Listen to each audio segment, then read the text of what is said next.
Hello and welcome into my latest daily vlog. It's pretty much been daily, hasn't it? Today is, what is today? Thursday, the 18th of October. Wow. Wow. Time is moving so fast. Hello to everybody that's joining in the chat. Hello to my wrenches. Where my wrenches at? Hey guys. So are all my moderators. Hello to all my regular viewers as well. And those of you who are new to the channel, come on in. We're all friendly here, unless you're not. And got so many projects going on right now. I wanted to address more of the cooling with Threadripper. You guys remember old Thready here? This is the crowd-funded machine with all the names of the contributors. I can't turn it all the way right now, but I will in a moment. And proudly display all the names of the community members who've made this build possible. Having a hard time with finding a cooling solution for old Thready here. I have the original Enermax all-in-one 360 millimeter, not degree, radiator, which is crap. And Enermax is offered an RMA for a free upgrade to anybody who bought one of these. This is RGB, which is better for this system. I'm not a fan of RGB, but this system is not a system I have to support. It's only going to me, and so I will do things and use parts I wouldn't ordinarily use for a customer, and I'll be the guinea pig for it. And so I had the Enermax cooler, that was crap. I went to an Arctic freezer, that's crap. Someone sent me a Noctua tower cooler, which from what I've read online is crap.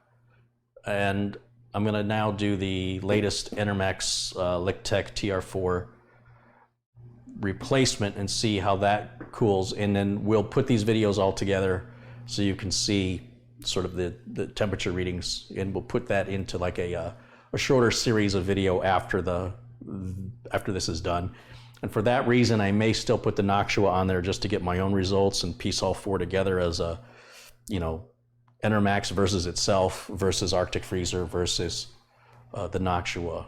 I got a feeling the Enermax is going to win this out clear because it's a liquid cooler. A liquid cooler is always going to cool better than an air cooler. How quiet is it? I don't know. That remains to be seen, but we're going to find out today.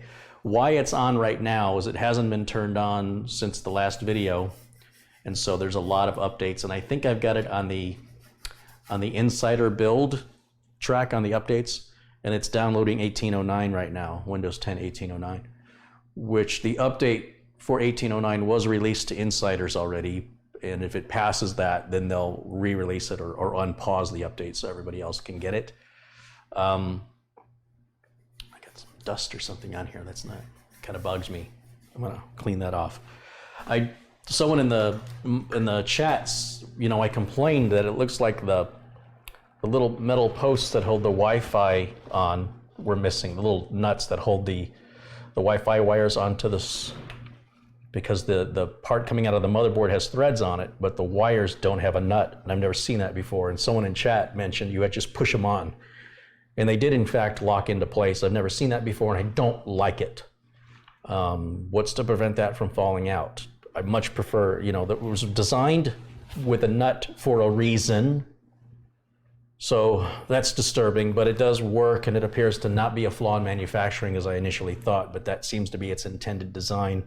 When you spend that kind of money, it's disappointing that they would go cheap on that. What does what's a couple of brass nuts cost, huh? My God. Anyway, I want to get a little washcloth and wipe down that little bit of dirt because it's bugging me. So let me just grab anytime you want to wipe down electronics, all you need is a damp washcloth. If you're wiping down like a screen, you want to use microfiber, and you would just dampen it with water. Don't use any cleaning materials, because you don't want to strip any paint. And on a screen, you could ruin your anti-glare coating on your screen, especially on a laptop. So you really don't need Windex or any professional glass cleaner. All you need is water. Usually when I'm cleaning a screen, I'll take this is not microfiber, this is just a cheap washcloth. And this is great for wiping down things on the outside, wiping down the dust that builds up and wiping down the counters. But microfiber is good if you are worried about scratching anything. And so what I would do is with a microfiber cloth is take a corner of it and run the corner under water. And they're really good at not absorbing water. You'll see the water sort of,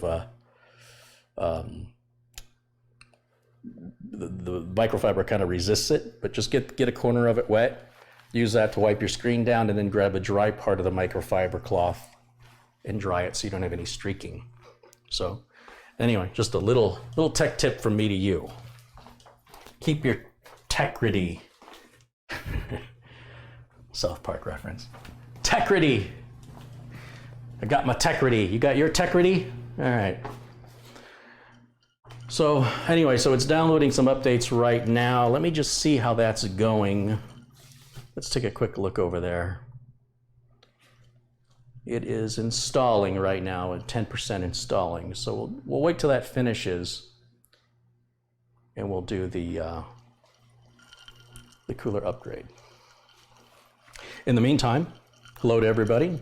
I see Robert Jones, James Zender, James Duke, Superman G, Nick Poverman, Alleged Tepej, Paul 1961, Jacob Alvarez, Greg M, William Dawson, Michael C, Christopher Raybone, Lurchicus, Anders Jorgensen, Keith W, Winston, hey Winston, Don Little, Tony Vento, Matt, Levi, Z71, Stephen Barber, Jesse Kirk, Ben DeCure, Brian Irwin, Patrick Rusaw, Thomas Carter, Dave Murray joining us from Bonnie, Scotland. This is Bonnie, Scotland. Oh, Nessie. I see Zoom is in the chats. These are all my people in blue. They keep everything civil in the chat room. We are a supportive community, and anybody is welcome to join us if they agree to be supportive. And if you cannot be supportive, then keep your mouth shut. Otherwise, you're welcome to leave. We really cherish and appreciate the members of this community, and we very much want it to grow. And if you feel like that's something you'd like to be a part of, please join us. And if it's something you think is stupid, please leave. Okay, I am going to take any questions right now in the chat. David Glover says, hi, big fan from Northern Ireland. Hi, David, welcome in. David, of course, is a moderator. Chris Housley says he's a big fan. Great. Jay Bird says he's never had a problem with 1908. That's good, because there's no such thing as a 1908. I don't have a problem with 1908 either, because it doesn't exist. But if you're talking about 1809, I haven't had a problem, and I don't know anybody who's had a problem, but I've read about some problems online. So, Renee Cousin says hello from Connecticut. Hello, and William Burlingame says hello from Huntsville, Alabama. Derek Weymouth wants to know, is that your rig or a customer's? Well, Derek, if you just rewind the video, I've already talked about that. Louise Mayhaus says hello. Hey, Louise, welcome in.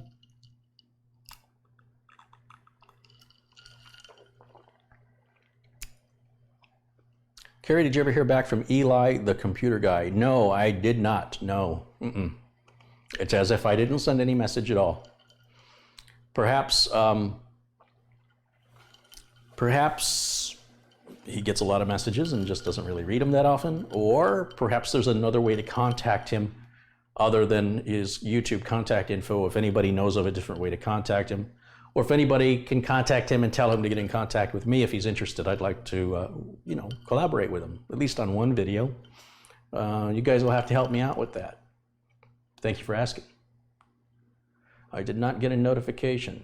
Make sure, what you need to do to make sure you're getting notifications is you have to understand sometimes people have multiple email accounts, and for YouTube, obviously, they want you to have a Gmail account. So you might have created a Gmail account you've forgotten about strictly just to log into YouTube. So the notifications are going to Gmail. Or the box to send you the notifications is unchecked. It's not enough to simply hit the subscribe button. Once you hit the subscribe button underneath a YouTube video, you'll see an outline of a bell appears right beside what'll be basically, I think, unsubscribe, or perhaps it even replaces the subscribe. I forgot. you got to click the little outline of a bell. By default, for most people, the box to receive notifications is unchecked, and I also believe you can decide how you want to be notified, like via text or via email. I think they used to. I haven't checked it in a long time. So one of the things you can do is unsubscribe and then resubscribe just to reset it. You know, have you tried turning it off and on again? And then click the little bell icon and look at the options and decide what is right for you. You can also follow me on Twitter. I guess these announcements, I don't know if these are going live on Twitter. I'm pretty sure they are.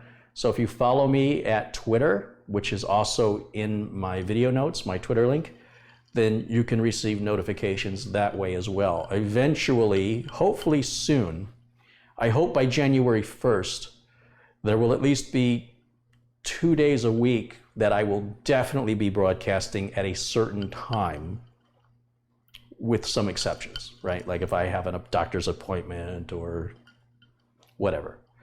But ideally, you won't even need to know. You'll just know every Tuesday at 1 o'clock he'll be live. And then that'll kind of solve that, at least for a couple of broadcasts. And of course, if anybody has any ideas for other ways of push notifications to alert other people, I'd love to hear them. I'd love to, you know, something that hopefully is easy. Not only just for me, but also for the people to do that, because my goal is to attract novices, and so a lot of this is not obvious to them, and we need to make it simple. We can't make it complicated, or it defeats the point of what I'm doing, right?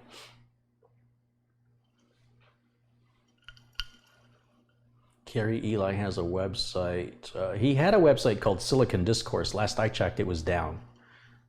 So if you're going to post a link, make sure the link works. But otherwise, yes, you may post a link, and thank you for asking.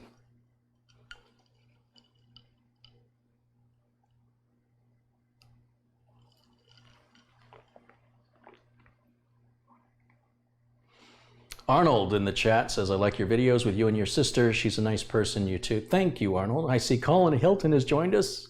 Colin's a great friend of the channel. Thank you, Colin. And Jesse Kirk's a great friend of the channel. You're all really great friends of the channel, but I mean, these are people that have put their money where their mouth is and have made the difference providing the microphone, the capture card. Those are the gentlemen to thank. Eli has a Twitter account. Eli Computer Guy. Oh, maybe I'll do it that way. Maybe I will try him through Twitter. It's a good idea. All right. Any news on the interactive build? Is it still going on, or did you scrap it? No, it is not scrapped. In fact, Mitch asked me if we were going to complete this week, and I've been so busy this week. The problem is I'm changing the video around quite a bit, which is going to require new editing.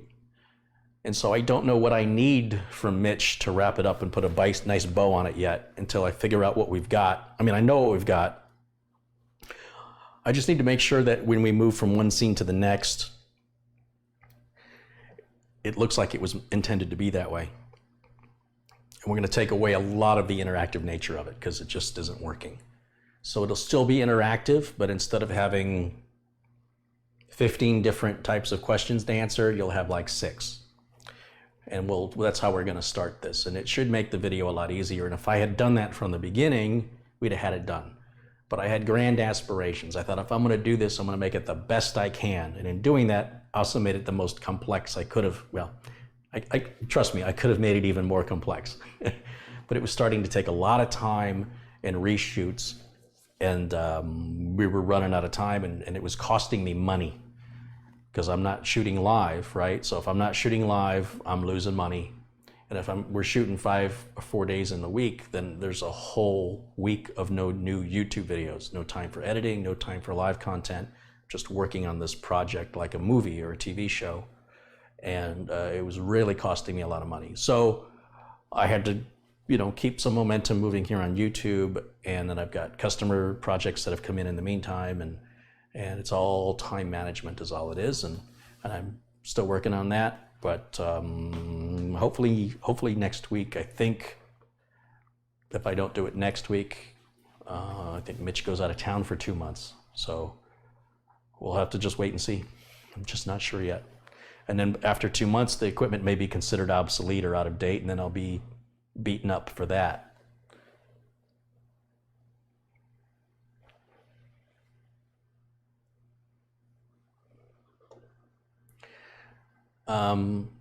If you guys want to contact me with, like somebody's mentioning finding Eli's Gmail address, please send it to me privately. Don't post it publicly out of courtesy. Have I heard from IL? Why would I? Why would I hear from IL? We're done. Remus Constantine's contributed £5. Thank you, Remus. Thanks for your contribution. Bobby Marino's contributed $5. Keep this healthy community going. Appreciate your work. You are a moderator.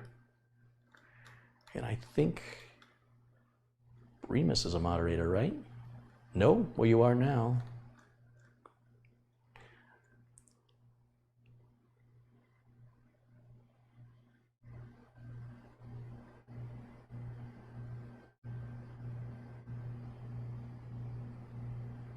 Hello, Carrie. Since you love Coca-Cola, would you allow me to get you a Nuka-Cola case for the Threadripper PC? A gentleman named Robert has already done that. So I have 4 Threadripper cases in my possession, which is kind of cool given that there's only 2,000 made and you can't even find them for sale anymore. One goes to Australia, one goes to California. The one back there is going to Pennsylvania. And there's one left, and that's mine, that was donated by a viewer. A viewer bought it, moved his parts into it, and couldn't get his system to work. And rather than fix it or figure out why, he took it back apart, put it back in his old case, and thought, I'm going to send this case back. He liked it from the video I demonstrated. I guess that's why I'm a YouTube influencer, because it influenced him to buy it. I didn't make any money. I'm not an affiliate. But I like it. And then he thought to himself, rather than send this back, and rather than give money to the channel, and since Carrie likes it so much, I wonder if Carrie wants it. So he reached out to me. He said he's on the other side of town. Asked if I was interested, and I was like, hey, yes, I'm very interested. Now, my goal is not to move Thready into it. I think I would ruin the beautiful Nuka-Cola case by putting everybody's name all over it with stickers. It's just not going to look right. But what I did do is I bought identical parts to the Australian build, because the Australian build is what I call silent but deadly. It's incredibly quiet, and it's one of the fastest computers I've ever built. And I said, I gotta have one of these for myself. So I've got the parts sitting in a box, waiting until I have time, and that'll be Nuka-Cola build number 4. So if you're keeping track, Nuka-Cola build number 1 was the one going to Australia. That's done, and I'm trying to figure out how to ship it. I still haven't had time to research that yet. I need to get it done by the end of the week, which is tomorrow. The one behind me, that's Nuka-Cola build number 2. That's going to Pennsylvania. Nuka-Cola build number 3 is going to California. That person's waiting to get their hands on an RTX graphics card. So whenever that happens is when we'll build it. And Nuka-Cola build number 4 is for me, and I think I'll use it in my office. I already have a different computer in my office now, and it's a pain to have to shift all of the software and activations and everything. So I'm in no big hurry for it, because I'm not looking forward to doing all that work a third time. It's very time consuming. But I'm glad I did it, because the system is so much faster than what I had. And I mean, I can't believe how much faster everything is. And I was running into problems with websites not loading correctly and all kinds of problems. But my billing software was on there, and my billing software won't run in Windows 10, so I have to figure out another solution for that. And this may be a non-issue anyway, because with the one retainer customer leaving, I may not replace them. I may use that as an excuse to just focus more on YouTube. Because if I take on a new retainer customer, there's a lot of work that has to happen up front. Every computer has to be visited. You know, depending on the size of the office, I have to open the computers up, dust them out, check their components, and basically do an inventory of what they have. Make sure they're all configured identically, same with the server. Make sure the network's operating, the switches are working right, the router's up to date, firmware's up to date, BIOSes are up to date, drivers are up to date, Windows updates are up to date, antivirus is up to date. it's a lot of work. But then once all that work is done, then it's just monitoring and maintaining. And that's where the money starts coming in. That's when the profit starts to show. So generally on a retainer client, I lose money for the first, depending on how many computers and depending on the retainer amount, I lose money. And then as the retainer's paid over the quarters, then eventually I break even, and then after that I start to make money. So if I do that, it's really going to pull me away from YouTube, and I'm not going to get rich from it. But YouTube's not making me rich either. So rich isn't the goal, honestly. It's just trying to make life a little easier, less stressful, and having a little bit of money in the bank is, it takes away some of the worry and anxiety. But in the meantime, that's what's going on.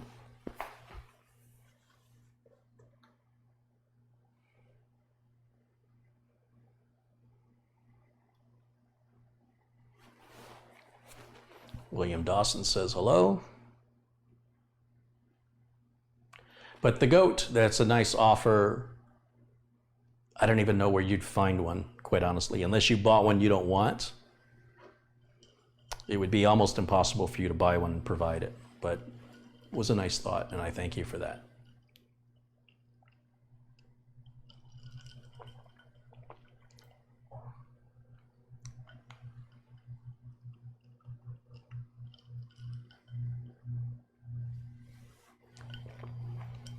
Bernard says, more love, brother. I am Bernard from Tanzania in East Africa. Awesome. You don't get a lot of people from East Africa. A lot of people don't have internet over there. So that's very cool. Always happy to see folks over here. Michael says, can I send it over Facebook message? Yeah, as long as it's a private message, whether it's email or Facebook Messenger, as long as it's private, that's all I care about. If you're gonna, send me somebody's, even including yourself, any personal identifiable information such as email addresses, physical addresses, phone numbers, please don't post that stuff publicly.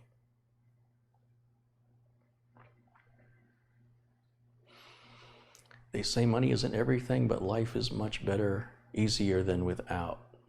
Life with it is much easier. To a certain point.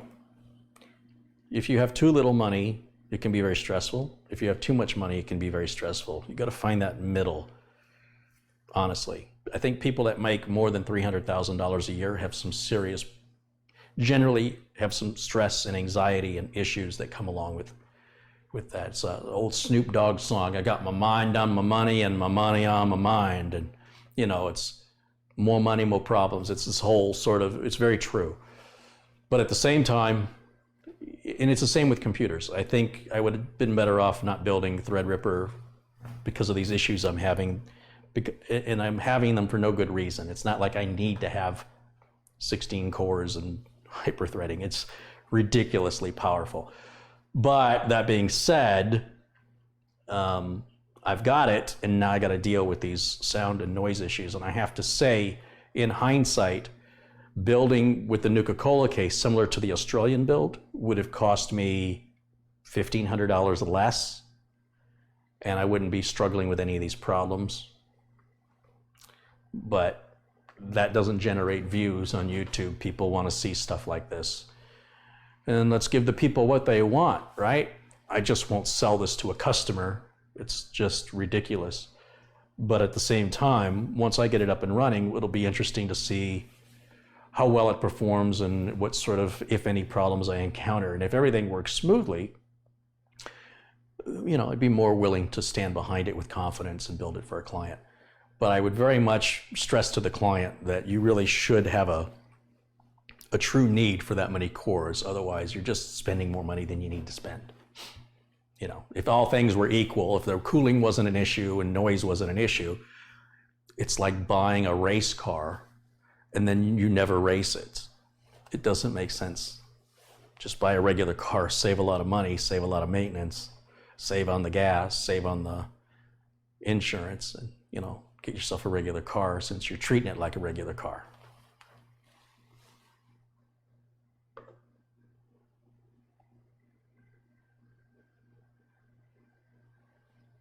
What was the resolution of the internet issue on the Nuka-Cola case? I have not addressed it yet. My goal today is to get this cooler changed in time permitting. You'll see behind me over there, that's the computer with the internet issue, and I might just bring it up here and diagnose it live. Can't be anything too difficult. How are we doing on this? Oh, we got no signal. 47%. So, I mean, if it's taking that long on Threadripper, imagine what an older laptop's going to do for that update. It's going to be a while.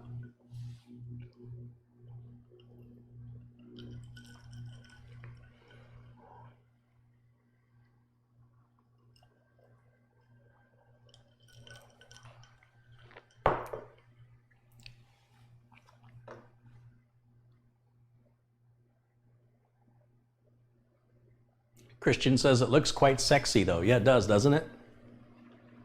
I admit, it looks sexy.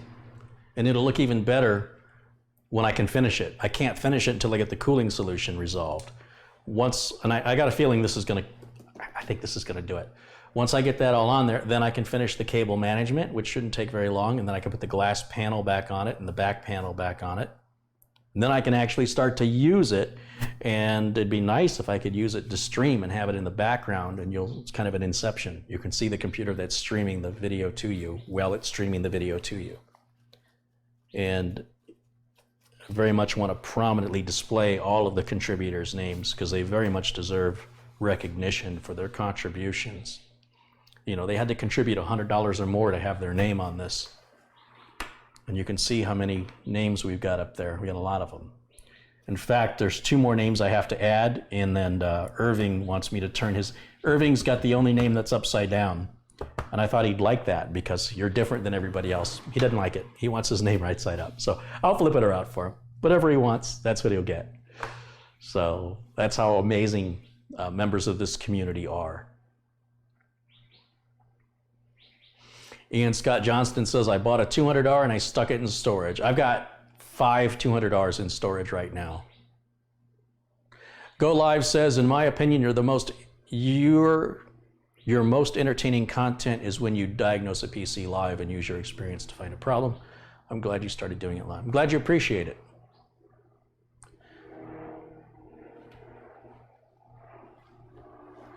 Is it worth looking up DHL costs? I have to go to DHL. I got to talk to, I can't do it over the phone. Basically what I need to do is I need to have the computer boxed up and ready to ship. So we have exact weight and measurements along with an exact address. And then I can get an exact amount of money. You know, I can be told an exact quote along with an exact delivery time. You know, is it 10 days? Is it 15 days? You know, what's the ETA going to be? So I will just have to box it up and you know, they can tell you weight.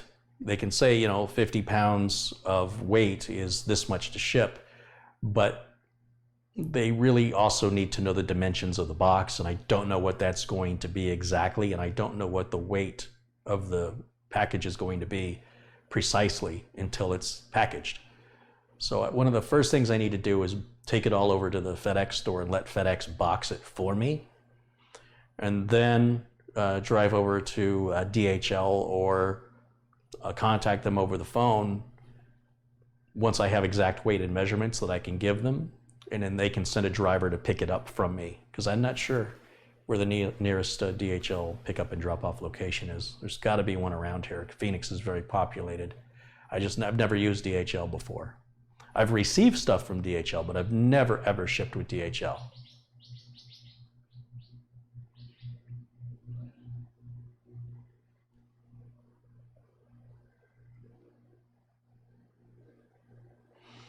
John Senchek says you need to send that computer freight. A lot of freight shippers want 100 pounds or more, and it's not heavy enough for most freight shippers that I've looked into. But if you know of a freight shipper that will ship 50 pounds, please send me the name of the company. Rich Robbins says, is mine one of those 5 you are counting? No, no.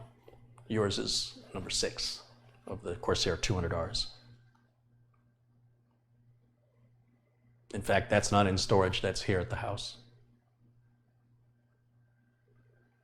Kelly Stewart says, good afternoon, Carrie. I like your live feeds. I've been more active on computers by watching your channel. That's great. That's the That's why I do it, man. Thank you. Thanks for letting me know.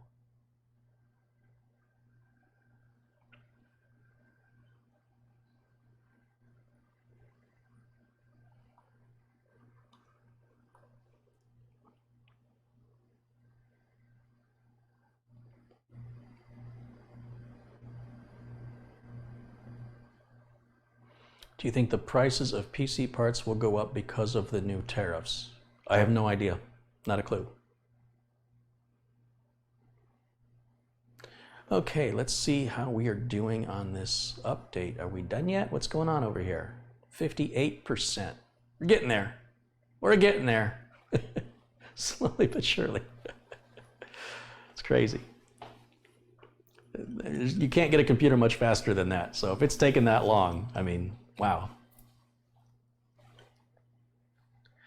Is there anything you need to improve your streams? I would love to support my favorite YouTuber. That's from Go Live. At this point, everything I need is really, really expensive. So I put together a production wish list on Amazon, but the equipment is very, very expensive. One of the cheaper things that I recently discovered was a good tripod head. I ordered this Manfrotto tripod head, but the tripod head is this big. It's bigger than the camera. So it must be designed for like professional cameras, big, heavy ones that you use in movies and television. I need a camcorder tripod head. So eventually I found a Manfrotto that's like this small, and it works really well. I can get the battery out of for me to change the battery out on this camera, I have to remove it from the tripod head, remove the shoe from the bottom of the camera, and then I can get the battery out, put a new battery in, put the shoe back on it. It's a big pain. So I want to replace all my tripod heads with these Manfrottos. I've got two of them, two of the right Manfrottos, one of the wrong Manfrottos. In fact, the camera I'm talking to you now is on that big Manfrotto tripod head, which is a great tripod head, but it's really designed for a huge camera. And those are probably $100 a piece on top of the tripods, which are $100 a piece. So there's 4 tripods, so I need 2 more tripod heads. I can always use another camera. I get those refurbished from Canon's website for $799 when they're available. They're in and out of stock constantly, but they've been excellent. I still need to figure out something better for my sound. Right now I'm feeding directly into the camera, but when I have multiple people here, that's where I run into issues, and I may have to get like a noise gate with a mixer, but nothing too big. I need it sort of portable or small with like 4 microphone inputs for 4 cameras on 4 tripods. That would be ideal. And then have it feed directly into the computer so it syncs automatically with the video instead of going through the camera. The benefit of going through the camera is there's no audio sync issues. The downside is there's no room on the camera to put a mixer. I do know they make little mixers for like 2 microphone inputs that go on the camera shoe, on the hot shoe on the top of the camera, but I need 4, and I haven't seen one. So if you guys see like one that mounts on the camera that'll take 4 microphone inputs, then I could get 4 wireless mics, although that's still a pain in the butt. The way Newegg did it is they had these big receivers. They're about this wide and they're about that thick. And it was the same microphone pack that I'm wearing from Sennheiser, and they had 2 of those. So they were side by side, because like I say, they're about this long and they're about that thick, with the antennas coming out. Then they fed that into a mixer that was about this big, and they fed the output of the mixer into one of those little digital audio recorders, I think an Olympus or, and then, it had its own memory card, its own batteries, and then it was the editor's job then to take all the video feeds from the 4 cameras and then sync that with the audio from the audio control, the audio capture device. And their audio is pristine. I mean, the audio at Newegg videos, their audio is better than their video. Their audio quality is better than their video quality, because I think they only upload in 720. But their audio is amazing. I don't know how they do it. So I want to work on improving that. But any contributions that are sent specifically through TechVets, if you go to tech-vets.com, hit the donate button, that all goes directly to the channel. And right now, just to give you an idea, this is kind of personal information, but I like to use my PayPal account, as my means for paying for everything on my YouTube channel. So when it comes to the end of the tax year, all of my expenses are right there on my PayPal summary for the year. And then PayPal gives me like 1% back or something for everything I pay for. So if I'm buying a $500 microphone, I get like $5 back because I used PayPal. The PayPal credit card, that's not really a credit card, but I'm using it like a credit card, has a $10,000 limit on it. And it's a high interest rate. And I've got $7,000 on it right now, which is scary. I don't like to have more than $3,000 or $4,000 on it. And then losing the retainer customer hurt because I lost $1,000 a month. And the YouTube revenue, you know, if I can clear $3,000 a month, I'm doing good. And if I could put all $3,000 onto PayPal, I could pay it off in 3 months. But unfortunately, I can't do that, especially given the loss of the retainer client. But at the same time, it sort of hesitates. It keeps me from moving forward with better production quality, because if I need money as an emergency, that's my emergency money. I can't max that out. And furthermore, the interest I'd be paying is just, I mean, even the interest I'm paying now is far, far too much, just throwing money away. So all those contributions that go into PayPal pretty much go right back onto my credit on PayPal to pay that sucker down. But that's why I try to emphasize it costs more money to make these videos than YouTube pays me. And it's because I just keep improving everything. I'm going with, you know, better tripod heads, better cameras, more memory cards, bigger memory cards, better audio equipment, rechargeable batteries, chargers. The batteries I bought for the cameras 2 years ago, they're all starting to have significantly reduced life. They're only like $28 to $32 a piece, but I've got 6 of them. So to replace that is basically around $200 if I replace all 6. The newest batteries, I started to put a date on them because I don't even know how old they are. So it's hard to tell the old ones from the new ones other than putting them in the camera and seeing what kind of life I get out of them. But these rechargeable batteries, after about 2 years, they gotta go. They're just about useless. Now, if I spent 3 times the money to get a Canon branded official battery for the camera, I'm sure it would last longer. Those are made in Japan, and the knockoffs I'm buying are made in China. I mean, it's kind of like, what do you do? Spend $180 for one battery so it'll last 4 years instead of 2, or spend $32 on a battery and replace it every 2 years. So that's kind of where I'm at with that. It's an ongoing expense. It's not like you just buy it and you never need it again. And my struggle finding a good keyboard and mouse, I still haven't found a good one that I like. I mean, I like this one, but I haven't found a good secondary keyboard yet. And there's still, you know, I want to get into a studio. I want to be able to do that. So I've got some lofty goals, and I have no backup streaming system. So if the system goes down and I just have the one capture card, I would have to extract the capture card. Or if the capture card fails, I'm out of work. You know, I can't broadcast. So ideally, I would have a secondary backup system with the same capture card. It's a lot of money. The capture card's $900. You know, throw that into Thready or something where if an emergency were to happen and the system didn't work for any reason, I could still broadcast and keep the show going. So lots and lots and lots of expense.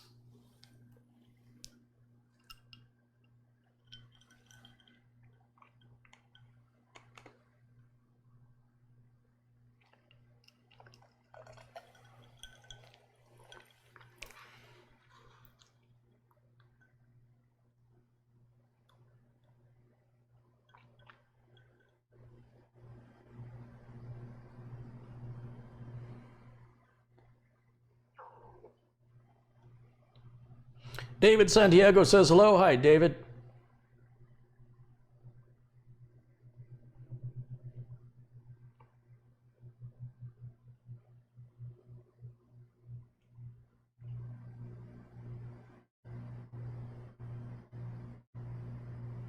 Go Live says, to be fair, your audio is amazing right now. That's mostly due to this new microphone, which was basically paid for by Jesse Kirk there in the chat room. But I can still tune it and make it better. And I'm using OBS's noise gate software, which is okay, but it's not as good as a real noise gate. But the problem with a real noise gate is it's a piece of hardware that has to be plugged in, cables have to run to it and out of it into the recording equipment. So it adds a little complexity to the setup because my studio has to be torn down and put back up constantly. It's very impractical. When I have a studio where I can set up equipment and leave it alone, I will definitely be going more to the hardware solution and less of the software solution. So it's really a pain right now to try and, have a kitchen and part-time studio because I still have to cook in here and I still have to eat. And I need to get all these computers out of here by Thanksgiving because we're going to have guests over the house and I can't have all this stuff. Even though when I take it out of the kitchen, it goes into another room, I can't even have it in the other room. It's got to be out of here. So I have a deadline. Have you ever tried AC adapters for your cameras? The problem with an AC adapter on a camera, so the camera I'm talking to you on now, that's on an AC adapter. But when my sister was here and we were cooking and I was walking around the kitchen with the camera, I would have to have such a long extension cord. It's a tripping hazard and it's a nightmare. And the batteries on these cameras will last 4 to 6 hours. So, to have the freedom to move around. I already have an HDMI cable coming out of the camera going into the capture card. That's enough of a tripping hazard. I don't need to add an additional power cable onto that. It also enables me that when I do my live presentations or I went to interview Kids at Hope and I took my cameras on location, the battery life is good. So the microphone pack runs off batteries, the microphone receiver runs off batteries, the camera runs off batteries, and the microphone pack will eat a set of AA alkalines every 7 hours. So that's why I go with rechargeables. And then those rechargeables, after about 2 years, they're dead, or their lifespan is, they go from full to discharged in half the time they used to. And right now, even the rechargeables I've got tend to lose their charge by 50% by taking them off the charger and leaving them on a counter for 3 days. Within 3 days, the energy level in the rechargeable battery has reduced by more than 50% unused. So that's the benefit of a real Duracell or Energizer brand alkaline batteries. I think they have a 20-year shelf life. Rechargeable batteries don't. Now, Eneloop makes some really good rechargeable batteries, but they're only 1100 milliamp hours versus 1800 milliamp hours, which means that at their best, I'm not going to get 7 or 8 hours out of them like I'm getting out of these. On the other hand, they hold their charge better, but they still dissipate over time. So it's not a perfect world. I just have to always keep batteries on a charger, is what it amounts to.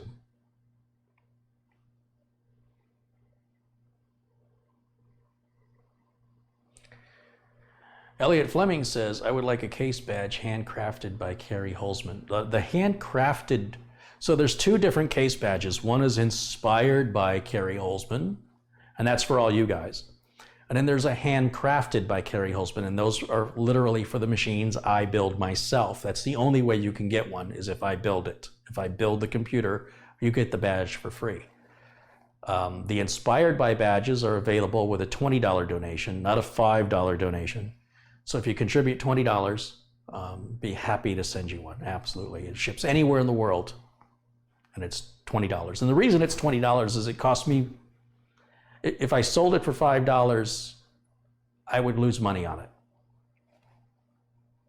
So then you're not supporting me, you're putting me out of business. It's a weird way to support somebody. But thank you for the contribution. 24 Vipers contributed $20. Hey, Carrie, finally able to see a live video. Got to work too much. I work too much. Plus, it's bow hunting season here in Michigan. Keep up the great videos. Well, thank you for that contribution. If you'd like a case badge, because it is a $20 contribution, be sure and send me an email. Like I say, my email address can be found in the tech-vets.com website. And let me know who you are so I can collect your address and get one of those off to you. Be happy to send you one. Thank you again.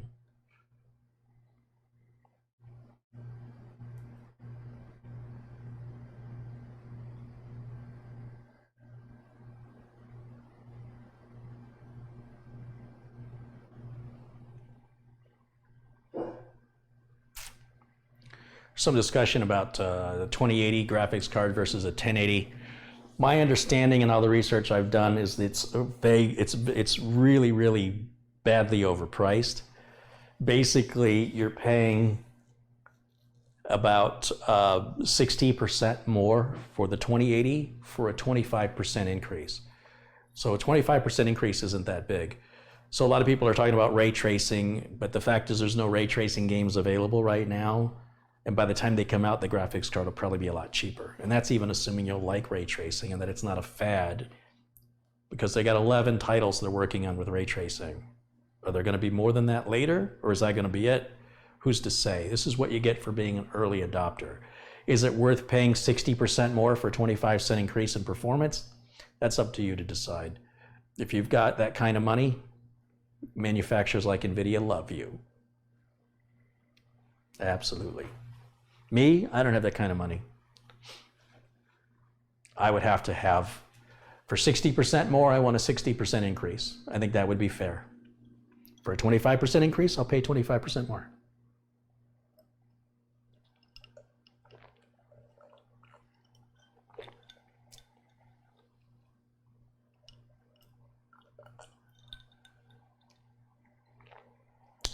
Do you think it would be better to go with a 1080 and upgrade it in like a year or two? You know, it's really a decision you have to make. If you want to upgrade in a year or two, I'd say get the 1080 Ti, and then yeah, you'll be fine. But at 1080, you know, is that going to be enough? Are you going to be happy with it in a year or two? I don't know. And in a year or two, I expect NVIDIA will have another, maybe a 3080, you know, and now the 2080 will be cheap, and you'll be talking about, is it worth it to get the 2080 or should I get the 3080? These are decisions only you can make. And you can read reviews. GPUboss.com has all kinds of stats and benchmarks and comparing graphics cards to each other on different applications and games. And you can find which applications and games you use to determine which graphics card is the best value for the dollar for the way you use your computer. Rare Apple 3 has contributed $5. He says, keep up the good work. Would love to help mod for you. Well, I would love for you to help me mod too. There you go. Let's see how we are doing on our update. Are we done yet, or is it still cranking along? The computer went to sleep again. Well, it's not the computer, it's the screen that's going to sleep.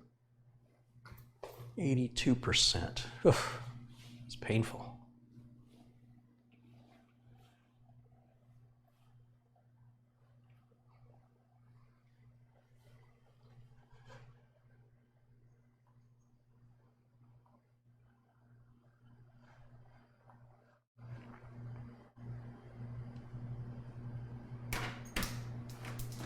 The prices on 1080 Ti's went down for a little while. They were around $650. Now they seem to be around the $700 price range. Even people selling them used on eBay are getting $550 used out of a 1080 Ti. I have a problem with that. I think anything used should automatically be 50% off. 50, it should be half price. It's used. That's why eBay is such a terrible place to buy used product. It's a terrible place to buy new product too, unless you are buying out of China. But even then, AliExpress would be cheaper for those Chinese products, the products that ship from China. But people are willing to pay it. People are willing to save $200 because the card is used. That's not enough discount for me. No. I mean, at least with EVGA, the warranty's transferable and they're going to support you. But even still, if it's a $650 or $700 graphics card, it should be no more than $400. But on eBay, there's people willing to pay $550, and so that's the going rate right now. But you'll see people, like I look on Facebook's marketplace, and I see people selling gaming computers that are 4 or 5 years old, and they want $400 or $500 for them. And they're like AMD Phenom processors. And I'm like, you know, wow, somebody's gonna pay for that? I saw a guy posting a Seagate green 1 terabyte hard drive for $99.99. You can buy it new all day long for $40 at Newegg or Amazon. Why would you? So you got to be very cautious. Many of these marketplace sellers, OfferUp, Craigslist, they're out to rip you off. Every once in a while, if you look and you're quick, you find a good deal. And there's got to be a better place to shop for discounts. You got to find a place that's not so popular. eBay's way too popular. It's good if you're a seller, bad if you're a buyer.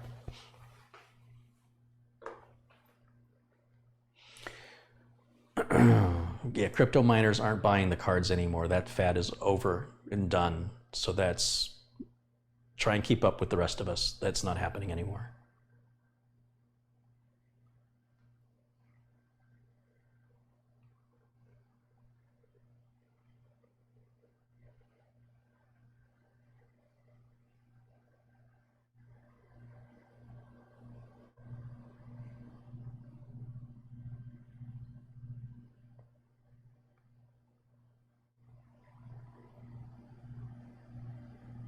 Let me send a blank check. That's from Photo Mix Media.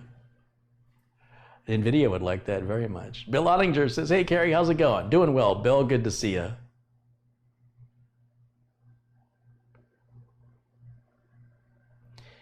Is the AFT card reader still in Thready? It was never in Thready. There's no front panel on Thready. There's no, NZXT has gotten rid of. You're thinking of the streaming computer, which is the computer I'm using right now. AFT sent a replacement card reader, and it seems to have resolved the random USB disconnects. That doesn't happen anymore. Now what I'm getting on this machine is indications that something's being plugged into the headphone jack, which isn't happening. And I think it's the front panel on the Corsair 200R case. I think that has to be replaced. I just feel bad having to contact them and ask them. This will be like the 4th one I've asked for. And they keep sending them. But I wish they would send me like 5 and go, here, just take 5. Keep them in your inventory. I'd even pay for them, honestly, just to have them so I don't have to wait. So I'll deal with that some other day. It's not a big deal. It's just an annoyance, you know, that this window pops up and says, oh, we detected something's been plugged in.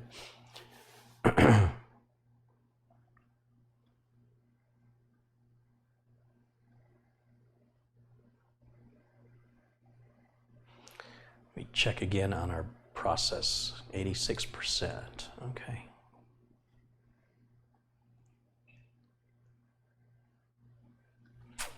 Matthew says, Corsair 750D or an NZXT H700i. Should I get the steak or should I get the chicken?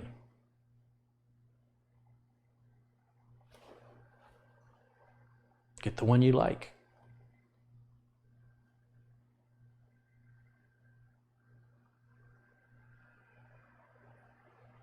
Oh, James Baker's mentioning the promo code on the Windows 10, Azul TV stick. I forgot about that. I need to reach out to them. I totally forgot about them.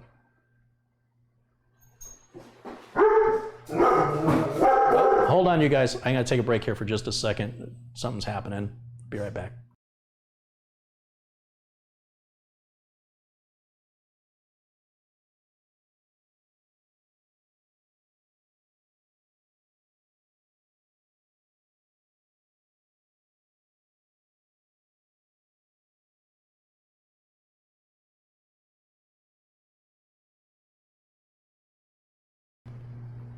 False alert. It's all good.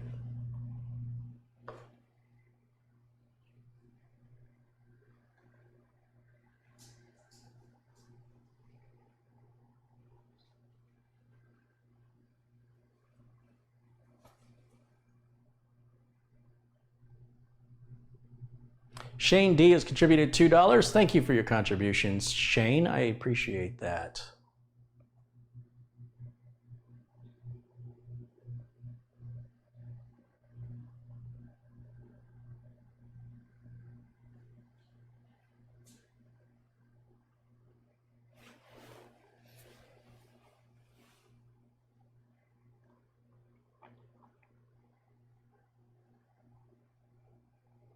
Maybe the dogs heard him say steak and chicken.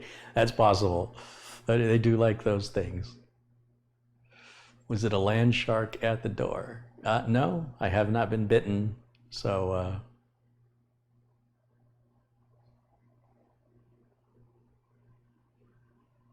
should I replace my current 9-year-old R9 270X and upgrade to Coffee Lake? I mean, should you go for seconds at the dinner table? You guys sometimes, look, I very much enjoy answering technical questions, but I can't tell you what to buy.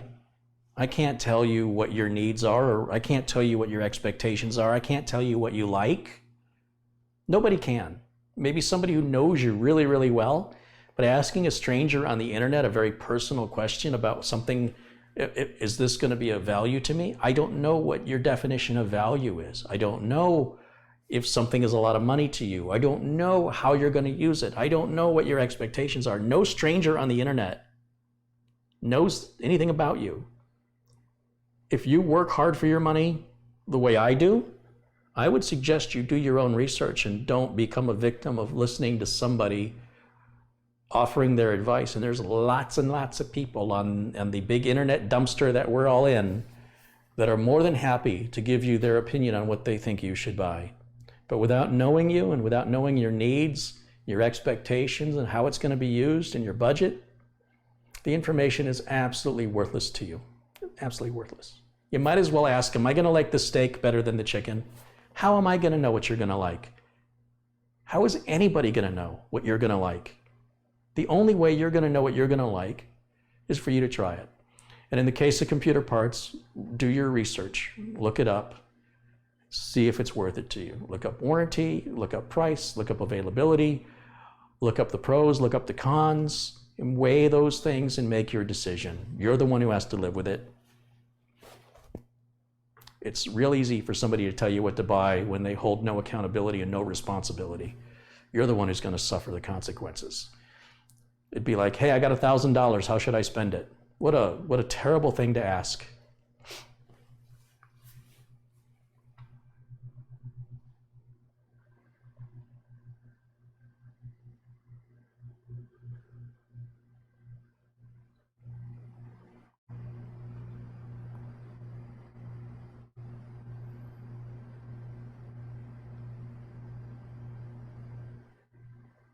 I finished the book on Jeff Bezos, the Everything Store. Very much enjoyed that book. Lots of great business tactics are explained. Like I said, it often goes into a little too much detail at times.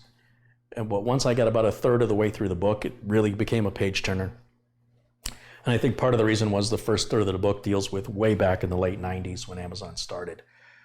Now we move into the 2000s, and there were so many websites and features Amazon offered, I had no idea. I didn't know Amazon once had an auction site. I had no idea to compete against eBay. I had no idea you could design your own jewelry at Amazon, even pick out the color, clarity, and quality of the diamond you wanted along with the carat. What? Well, that's gone.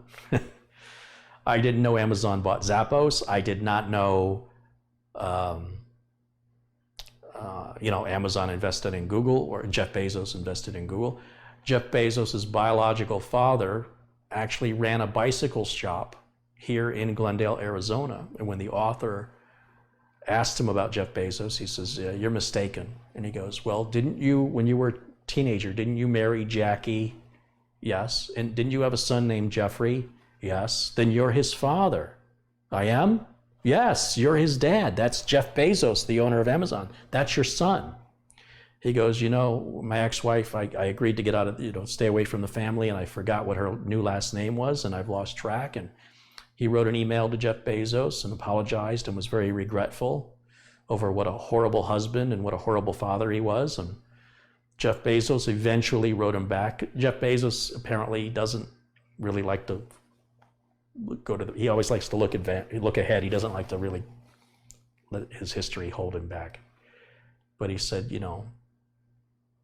I understand life was tough and you had difficult decisions to make back then, and you were just a child, you were a teenager. I harbor no ill will. I only wish you the best of luck, and I hope that whatever regret you feel, you let it go, because there's no reason for you to feel any regret whatsoever. I don't have any bad feelings towards you at all. And I hope you, can let that go and be happy and have a good life. And that was kind of the way the book sort of ended. It was interesting, though, that his father, his biological father, was here in Glendale, Arizona, where I am, probably just down the road. And even he had no idea that Jeff Bezos was his son.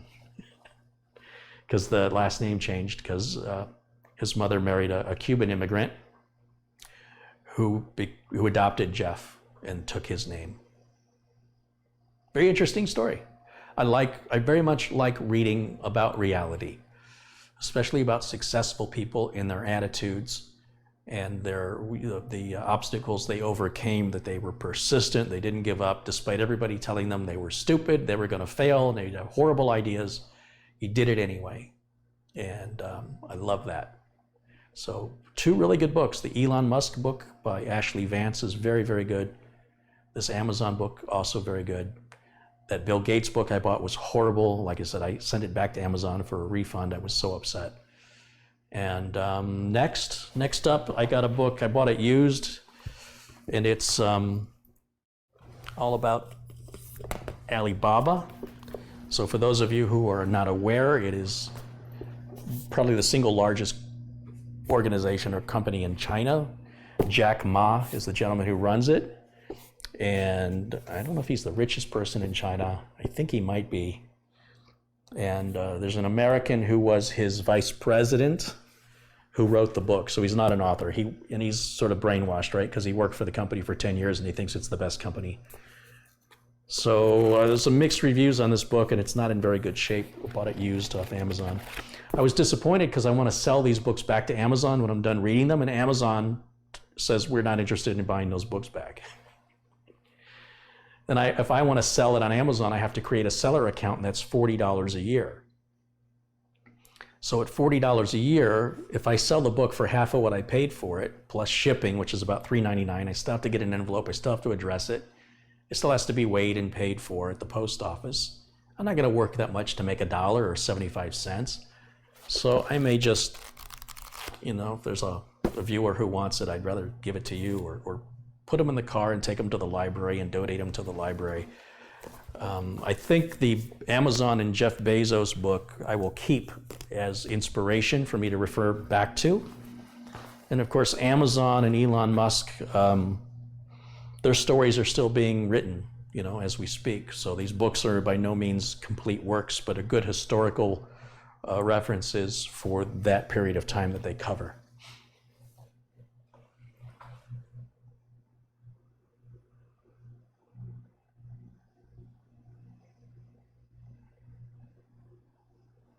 Commodore, the Inside Story, written by David Pleasance.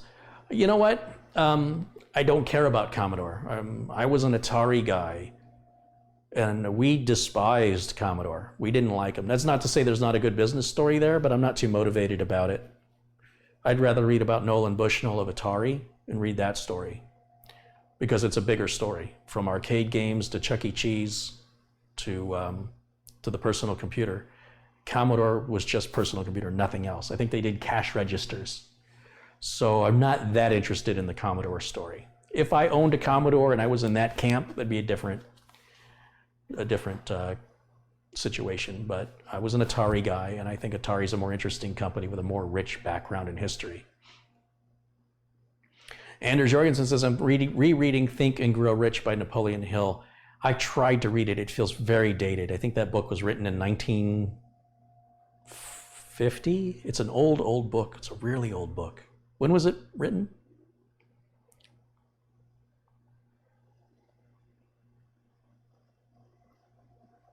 Gary Belt says, hello from Pittsburgh. Hey, Gary.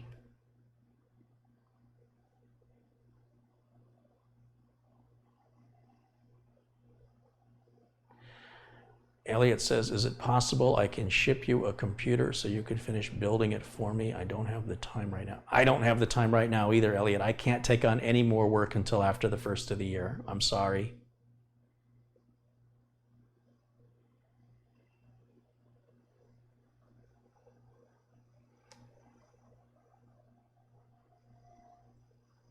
UPS has a sale with a promo code to get 40%.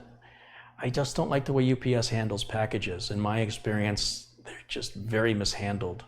And I'm shipping a delicate computer with a glass side panel, and it's going to be international. And I don't know how good UPS is at international. I found UPS, when I did my research, when I started shipping computers, I found UPS to be very expensive.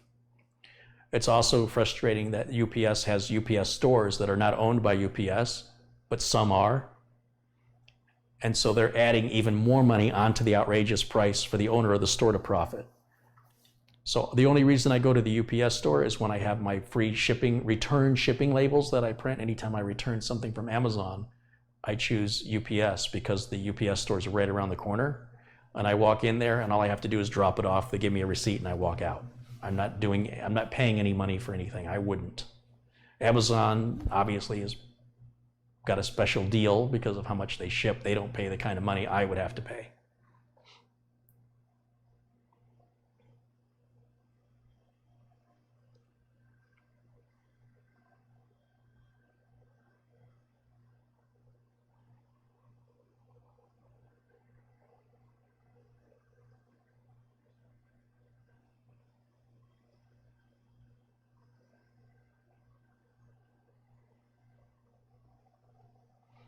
Shipping glass international, good luck with that. I think it'll be okay. It's tempered glass. Tempered glass is very difficult to break. But a lot of it, it can be broken if it's extremely mishandled. So it's got to be packed very well. Benjamin Graham's books were written in the 30s and still considered to be relevant by anyone interested in the stock market. Yeah, I guess. I mean, there's people that still like reading Ayn Rand, but I don't. I read it and it just feels dated and I can't get past the first chapter. I'm like, this is just don't like the writing, don't like the style. Feels out of date. That's me personally, right? So I like to read current things. I want to read about people that are alive writing and they have succeeded at something and they want to tell their story about maybe Sam Walton's book, although he's not alive anymore, but I know that was an important book for Jeff Bezos. He read it to help guide his company, and they read another book where they were talking about the idea, is your company a missionary or is your company a mercenary? And talking about the difference between what a missionary does for a living and what a mercenary, how a mercenary profits and how a missionary profits. And so Jeff Bezos likes to use that a lot in company meetings, I guess, according to the book, where, are we a missionary or are we a mercenary? So there's a lot that, there's actually a bibliography, I guess, in the back of the book where they mention all the other books that the executives of Amazon are encouraged to read. But a lot of them are far too businessy for my taste. I think one is told as a novel. That one might be interesting for me, where the business lessons are taught in a story.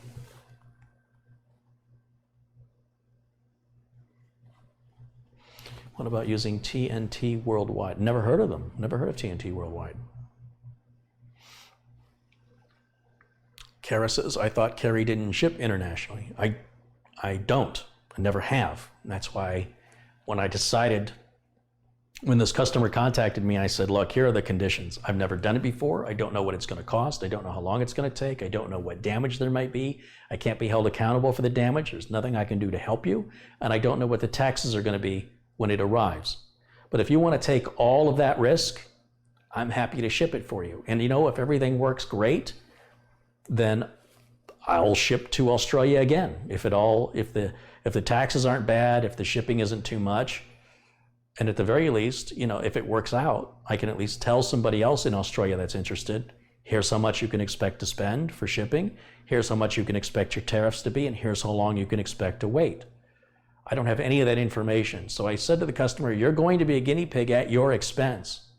Are you sure you want to do this? Because there's a lot that's not known. But if you're willing to take responsibility for any damages and fees that occur, I'm fine with doing it. But you have to understand, I'm basically doing it for free. I don't make any money off building the computer. I make the money off making the video, and it's not a lot of money. It adds up, over months and years. One video can generate money eventually. But it's not like if this thing arrives broken, there's going to be anything I can do. Financially, I can't. And furthermore, I think it's a bad idea. But if you really, really want it, and you're willing to accept that all these possibilities exist, I'll do it. And he said, yeah, I'm good with all of it. I said, okay. And I got the quote for shipping from FedEx. It was $1,200. And he said, if it's $1,200, I'll pay it. And I said, well, let me That's only the first place I've asked, you know. It's got to be cheaper than that. I've got to be able to find it for half of that at least. And so that's where I'm at right now with it. But this is a great example of why international shipping is just a bad idea. Now, in all likelihood, it should arrive just fine. You shouldn't have any problems with it. But the key word is should, and a lot of that depends on the shipper. And that's why with UPS, I'm not real excited or motivated to use them, given the state of packages. Usually if I get a package that's really banged up, it's a UPS package.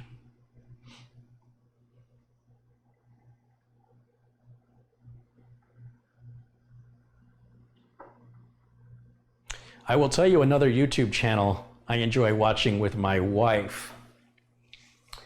And it's called Eva in the City, all one word. And this girl, she's a young girl, she kind of looks like Lucy from Charlie Brown.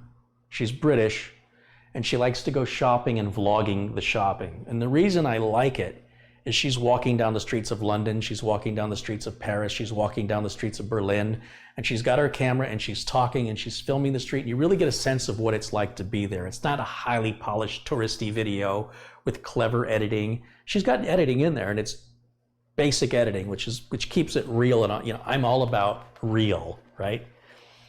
And she talks about fashion, and this is in style this summer, and you know, this is the perfume that everybody's wearing, and this is, you know, she likes to read. She goes to Berlin. She finds bookstores. They have a store in Berlin called Pick and Wait. Pick and Wait. W-E-I-G-H-T. And for people watching in Europe, this isn't news to you, but people in America, this is going to blow your mind. It's like a secondhand clothing store where what you buy is weighed and you pay by the pound of what, you know, like we do that in yogurt stores. You go to a yogurt store in America and you pour your yogurt and you put your toppings on and you put it on a scale, and that's how much you pay for your yogurt. Well, they do this with clothing. And then the clothing has different tags. Yellow tag is this much a pound, a red tag is that much a pound. Or not a pound, but a kilogram. This much a kilogram.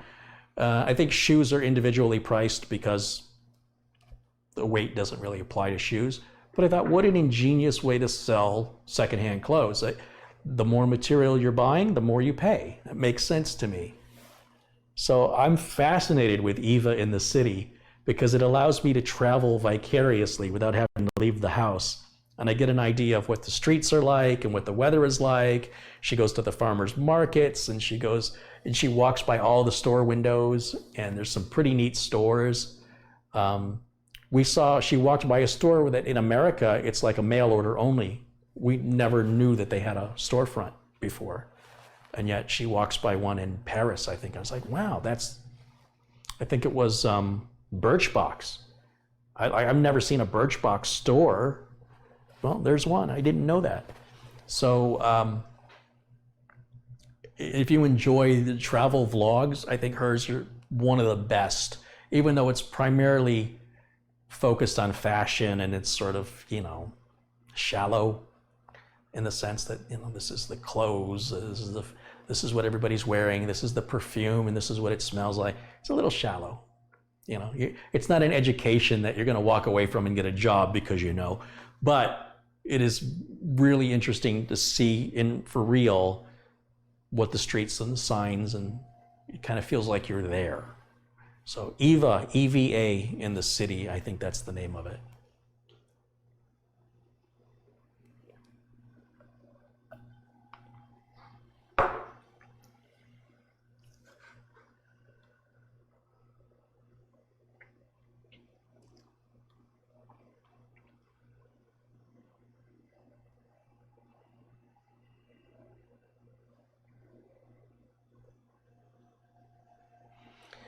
Carrie, for the people that love your build videos but don't have enough time to watch the full stream, would you allow me to download some of your live builds and shorten them down? I would love that, absolutely. You can even give yourself a little credit at the end of the video, you know, edited by. I need somebody to do that. And then I would have you upload the output, have you send that to my G drive, or my Google Drive. And I would love that very much, yeah.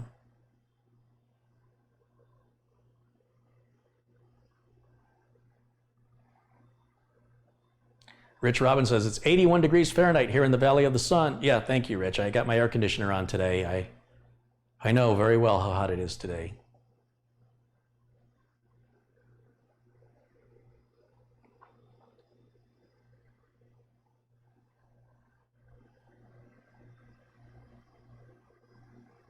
Have I ever delved into Michio Kaku's reading? No, I find he's a little out there. I don't really... He has a very strong media presence. He's a lot on the news as a scientific expert. He's got long hair and he's a little eccentric. He's very eccentric. I would rather listen to Bill Nye. My favorite guy in the world is Neil deGrasse Tyson. I'll take them any day. Michio, he's just out there. Aliens are coming and... Look, I believe in being open-minded, but not so open-minded that your brains fall out. That said, I would mind having a personal one-on-one philosophical discussion with Michio. I'm not sure how to say his name. But, and I have no doubt he's a much smarter man than I am, but I find him to be irresponsible scientifically with some of his imagination. He makes conclusions based on real science that have no scientific foundation other than his imagination. And I think it's irresponsible. So for that, I really don't care. I would much rather, like I say, Bill Nye, and like I say, my favorite is by far Neil deGrasse Tyson.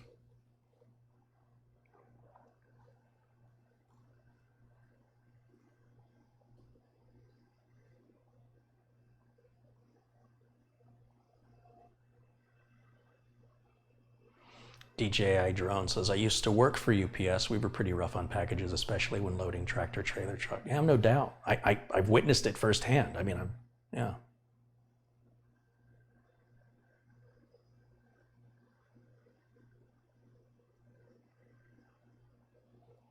Let's take a look here at what's going on. I'm gonna move the mouse, wake up the screen.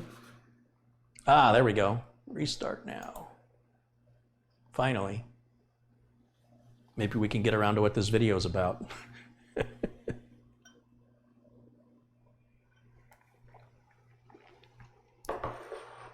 Nick says, I've seen Neil deGrasse Tyson live twice. I'm jealous.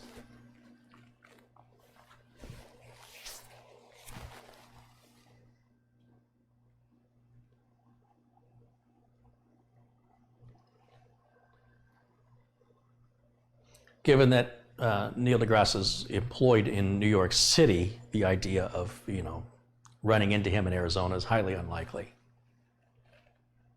Unless he was having a show here or something.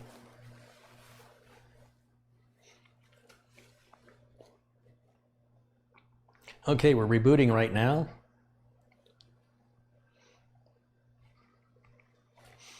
He comes to the Count Basie Theater in Red Bank. I don't know where Red Bank is.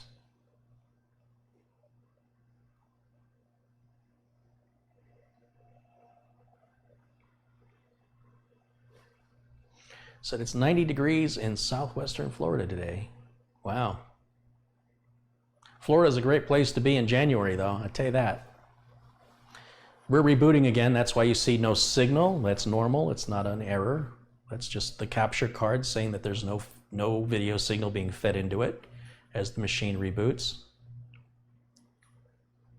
Red Bank is in New Jersey. Ah, well, New Jersey and New York are very close together, so I can understand why Neil deGrasse Tyson would be doing shows there. Gallagher does shows in New Jersey. I would love to see Gallagher.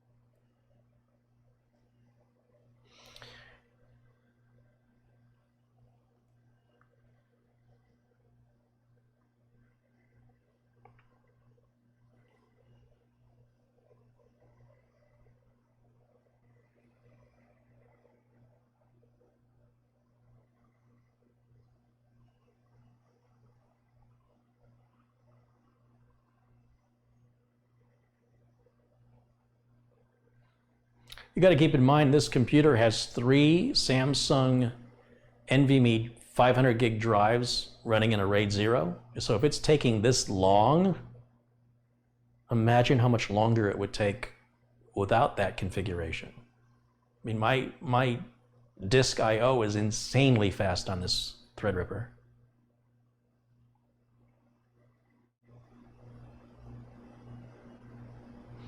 Is he still alive? How old is he? Gallagher is probably in his 60s now. He still looks the same, except his hair and mustache are gray, but they're the same length. And he's a little bit racist. You know, he's a little politically incorrect, which I find refreshing. The more politically incorrect, the more offensive it is. That's the way I am with comedy. I'll take Roseanne's comedy any day. I'll take Gallagher's comedy, you know, George Carlin, Bobby Slayton, even Daniel Tosh, who sometimes crosses the line, or Anthony Jeselnik. That's the kind of comedy I like. Just sort of rude and unforgiving. Take it all day. Oh, I think my Uber helicopter's arriving. Did you hear that?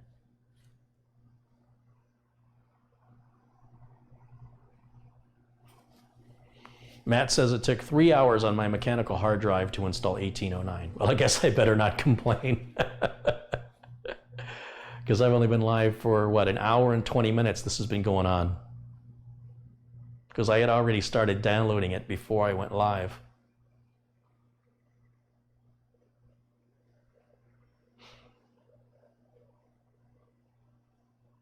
David Williams says, I think the best decision I did on my PC was switching over to a 970 Evo NVMe. Oh, absolutely. Yeah. Gallagher's brother. Yeah, Gallagher's brother looks a lot like him and was going around the country doing Gallagher's Act with Gallagher's permission, under the condition that he did not say he was Gallagher. And his brother falsely promoted his shows as being Gallagher, and it pissed his brother off. It pissed off the real Gallagher. And he's like, look, I told you could do this as long as you made it clear you're not me. And you wouldn't do that, so you're not allowed to do it anymore. I had to take his brother to court to put a stop to that. I mean, talking about riding somebody's coattails. My God, for your own brother to do that to you? Unbelievable. You know, Charlie Murphy had a little bit of that with Eddie Murphy, although Charlie Murphy was always in his brother's shadow, but they're very similar in a lot of ways. If you see one, they look alike. I mean, they are brothers. They have a similar sense of humor. But as far as I know, Charlie Murphy never did Eddie's act. Gallagher's brother did Gallagher's act and then said he was a Gallagher. And that's where the problems began with that. You know, have an original idea, for crying out loud. Don't steal from your brother. That's horrible. Horrible. Okay, finally we are back up and running here. Oh, maybe not. I have to wait some more. Let's get me up here in the corner. There we go. Charlie is dead, I think. I think you're right. I think Charlie died.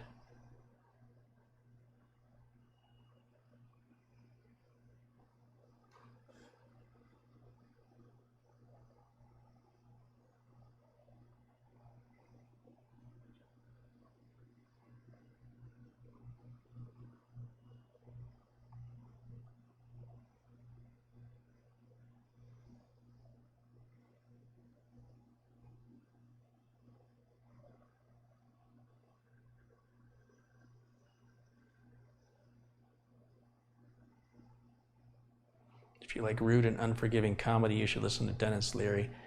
Dennis Leary used to be funny, just like Steve Martin used to be funny. You know, these guys, as they've gotten older, they just kind of lost their edge. But I did see Dennis Leary was promoting a comedian I liked, who was very much like Dennis Leary. Who was it? I'm trying to think of the guy's name. Just kind of a younger version of Dennis Leary. So when I saw Dennis Leary backstage cheering him on, I was like, oh, that makes sense. I can see that friendship. Okay, let me close this. And let's go back to Windows Updates and make sure that we have all of our updates.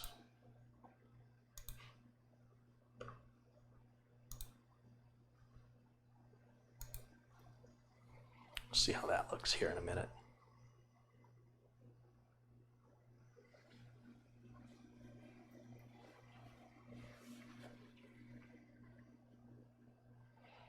Andrew Dice Clay, yeah, I'm not, so to me, he's just vulgar, Andrew Dice Clay. I don't find him to be funny.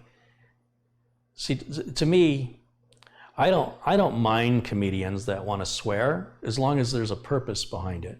Andrew Dice Clay just seems to want to swear for the sake of swearing and being vulgar for the sake of being vulgar. And the content of what he's actually saying doesn't seem to support the justification of the use of the language. So I don't find Andrew Dice Clay funny at all.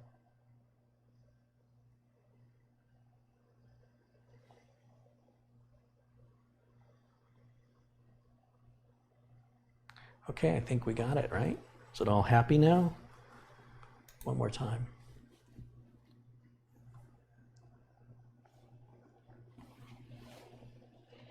Yeah, it looks happy to me. Okay, now we can finally get around to the topic of the video, which is replacing the cooler. Let's do that now. We're gonna go ahead and shut down. And while that's shutting down, let me switch back over to the main camera. There we go. And we'll wait for everything to power off. You see all the lights are blinking and fans are turning, and there we go. It just shut off. You should see the fan stop turning in a minute. Very good.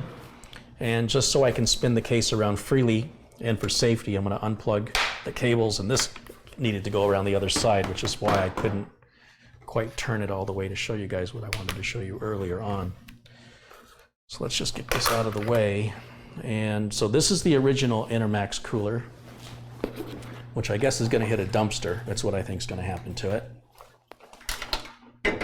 We'll see if it'll cool my stove down. Let's see what we have in the new box here. I got to cut the tape.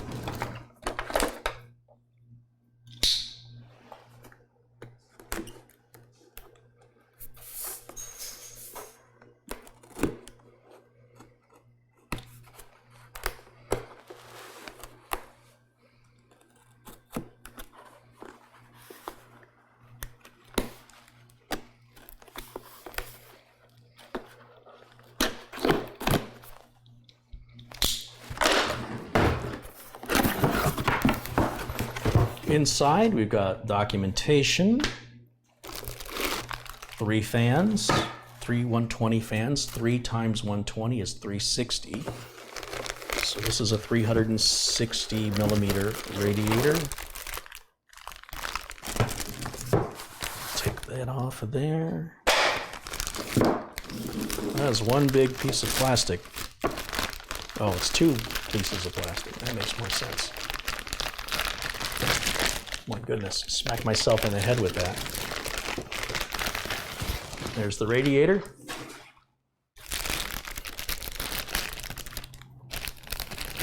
There's the pump.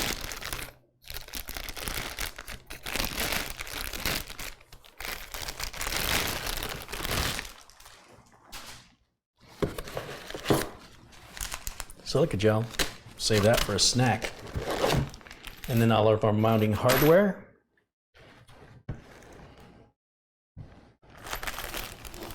And then everything else is empty. That's all of it. That is the whole deal.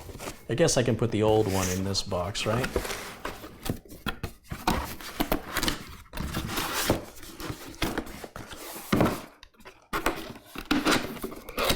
But for now, we'll put the box right there. We've got a little tube of thermal compound. Right in that bag right there. Fan splitter, power adapter, I guess if you don't want to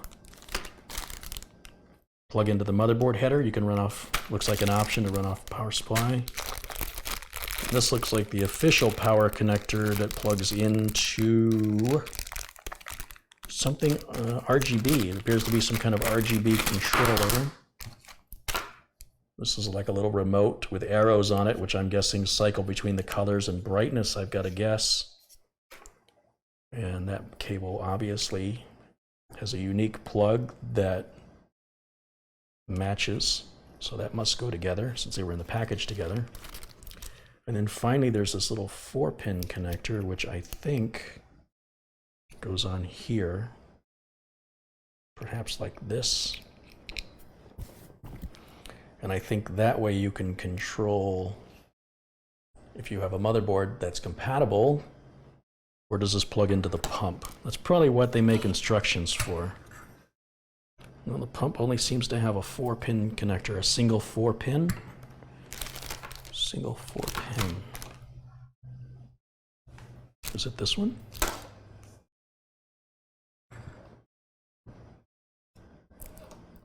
It is.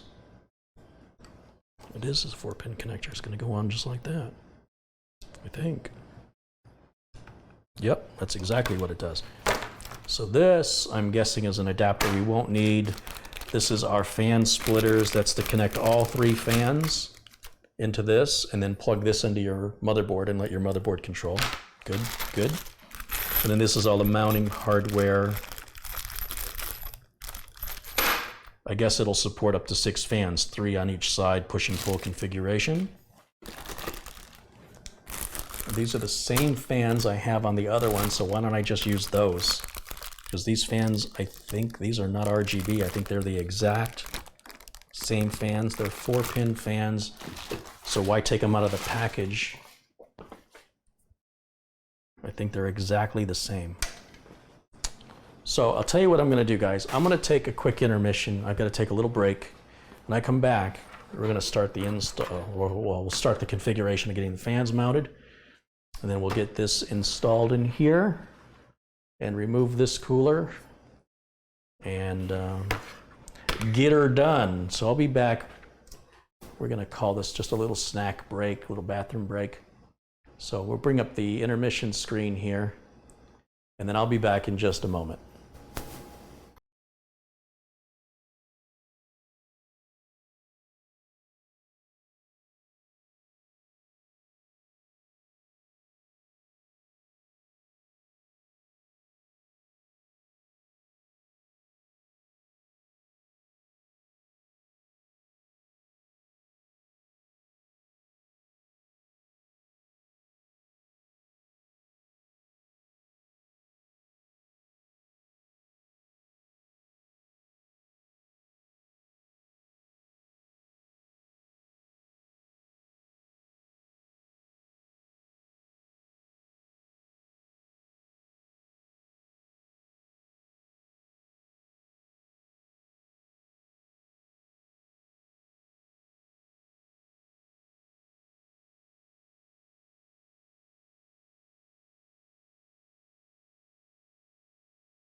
Okay, sorry about that. There's a lot of air traffic and helicopters, and I'm trying to figure out, well, first of all, I had to go get my mail, but there's a, if you've seen my videos when I shoot outside, I'm located not too far from where the Arizona Cardinals National Football League team plays in their stadium. And it's Thursday night, and it's Thursday night football, American football, obviously. And the Arizona Cardinals are playing the Denver Broncos today at an hour. And so there's a ton of traffic, not only of cars, but helicopters and planes with banners all around my house. So I'm like, what is going on? So that explains that. Yay, football. Yeah, go sports. Okay, let's see here.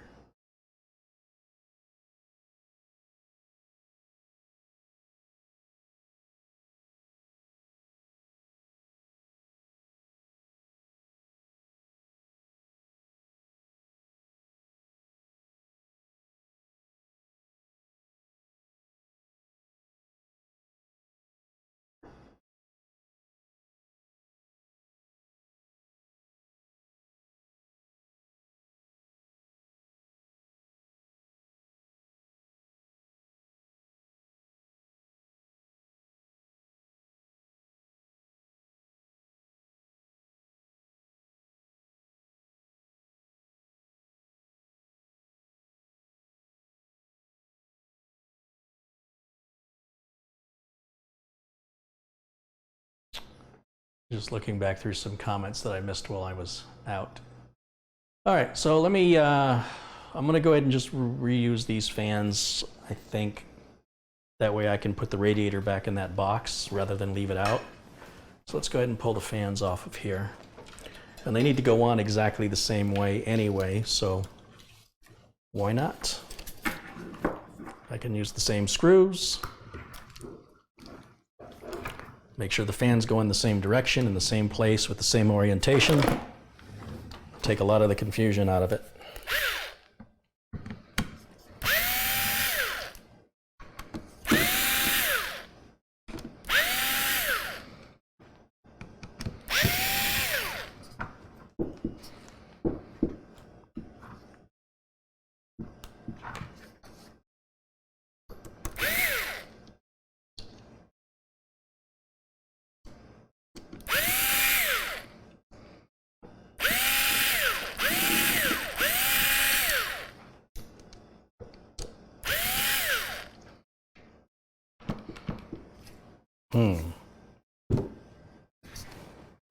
Wow, it's like glue. Okay. This is gonna go on the same way, same direction.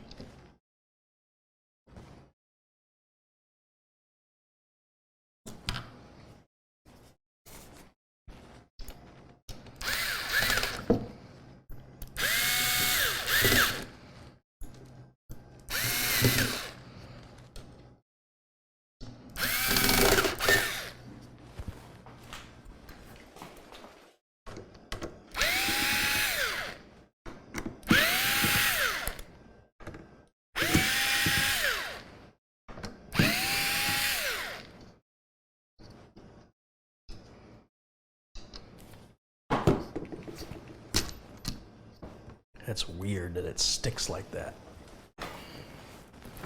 It's like an anti-vibration pad that's on there, and it seems like it's got a little stickiness to it. Well, not a little, quite a bit.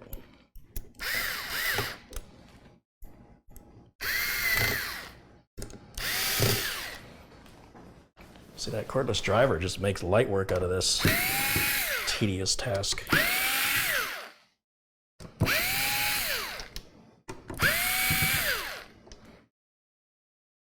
Now, if this is still too loud, but it cools well, then I'll upgrade to Noctua fans. But if it doesn't cool well and it's loud, then I'll have to find another cooling solution. This cooling was pathetic on this. The fact that it was noisy just added insult to it.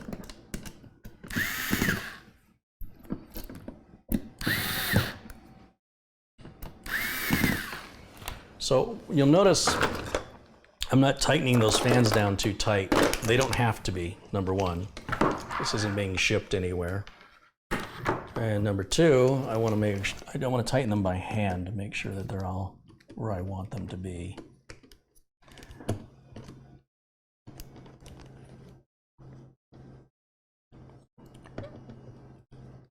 Basically, the rubber that the screws go down into starts to mold around the screw, and you don't want to tighten it too much.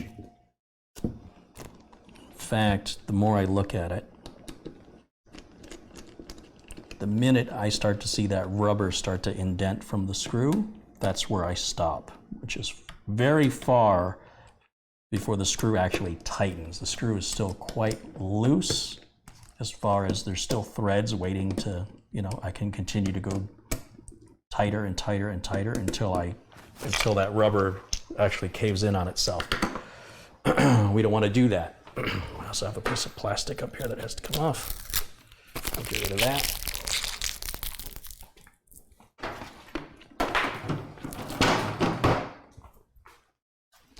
Remove the dongle. Let's get this Wi-Fi adapter out of the way. Boy, the plastic that Gigabyte used on this Wi-Fi adapter sucks. It's so hard to get the plastic off. It should just peel right off. But it's almost like they put the plastic on and then they assembled it so the plastic wraps underneath in the seams of the device. And it's very sticky. It should just be, put on there with a static cling. It shouldn't be so difficult to peel this part. It's driving my OCD nuts because I got most of it off. And it looks terrible. But when you get the plastic off, it looks a lot better. If I can get that off. It's really bugging me, if you can't tell. Come on. The heck. Yeah, there's a piece of it. It's just how it comes off. It just keeps coming off in little pieces. It's better than it was anyway.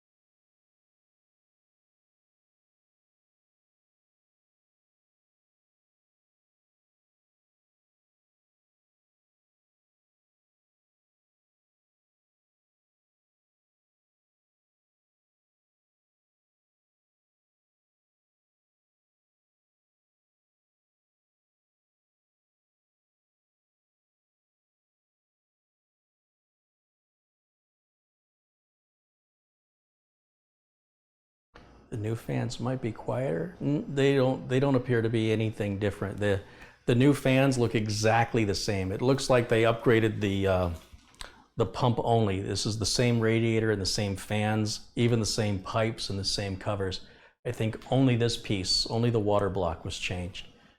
And that's typical in manufacturing. It costs a lot of money to retool a factory. So, well, it's possible those fans are better. I doubt it. Generally speaking, the fans that come with all-in-one coolers are junk anyway. If you want good fans, you got to buy good fans separately. I've never seen an all-in-one cooler come with good fans. Never. At any price.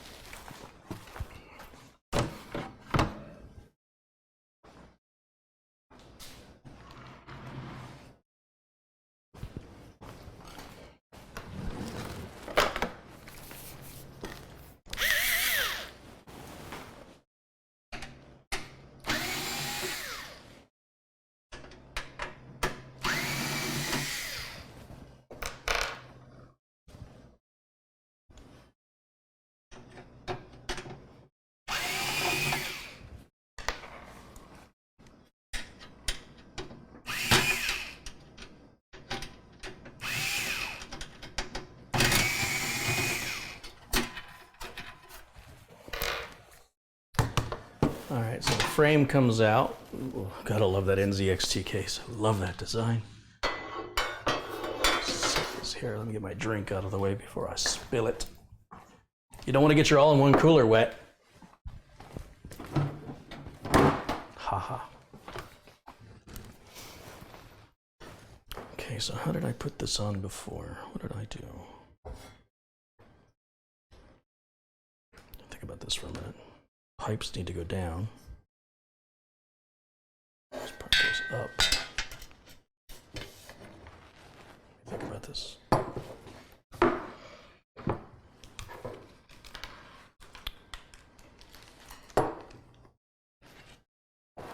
Yeah, it's gonna go in like that, right? Yeah, that's right. So then I'm gonna mount the radiator to the frame. And you know what? I still have the screws from this radiator, so why even open that new package of screws? I still have the screws I took out. Let's use those again. Then I don't have to worry about keeping parts together. There we go. Ziploc bag.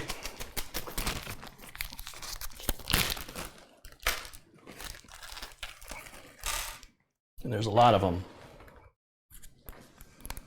You want to be real careful when you put these screws in. A radiator is made of, typically it's made of like brass, or it's a very thin aluminum, and it'd be very easy to strip the screws out. So I'm just going to start the screws with my electric driver, being very careful not to cross thread them. I would suggest, unless you're very comfortable and know your screwdriver, a cordless screwdriver very well, you should probably turn these by hand. But I'm going to at least get these started electronically. So because there's so many of them, it's a time saver on a live video, and it's a wrist saver for carpal tunnel syndrome. But we got 2, 4, 6, 8, 10, 12 screws to put in. And this will make light work out of it.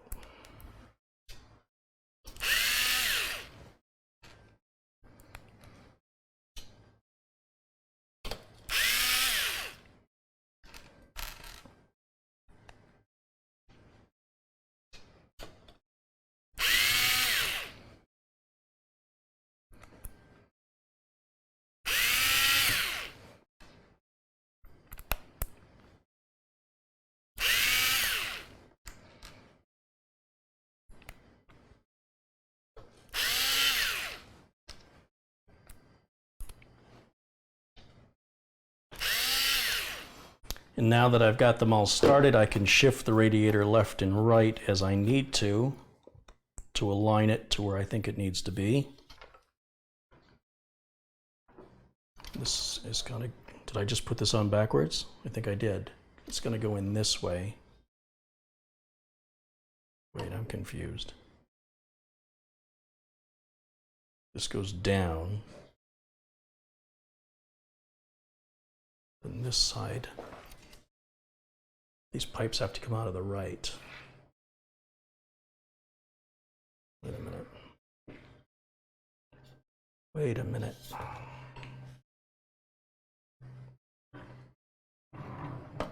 I think about this for a minute. I think I need to turn the, is it the frame's got to go the other way? Times like that. Glad I'm using a cordless driver. Should have thought about that before I put all 12 in there.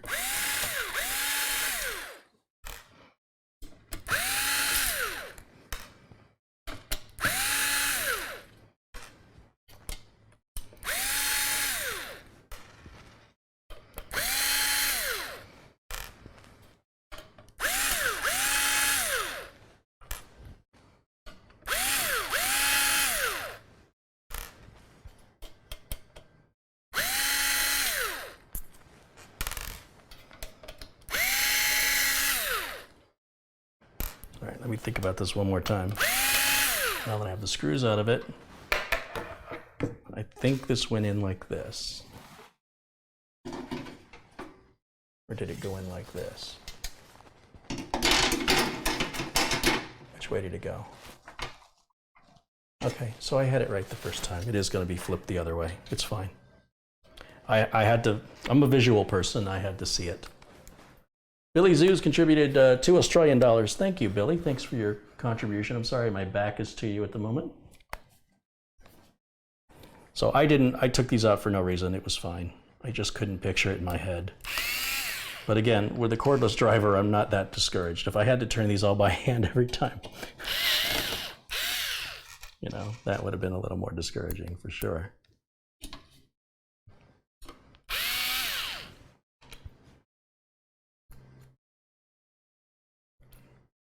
Probably want to work on the outer edges and work your way to the center so you don't have any alignment issues with the mounting holes. You really don't need to use 12 screws on this, honestly. I think as long as you had 2 on each side and 2 in the middle, you'd probably be fine. But since we got them, let's use them. Not like we got anything else to use them for. Overkill is what I would call it. But maybe there's some case designs where only certain holes show up. This case design from NZXT obviously allows for all 12 screws to be used, so no harm in that.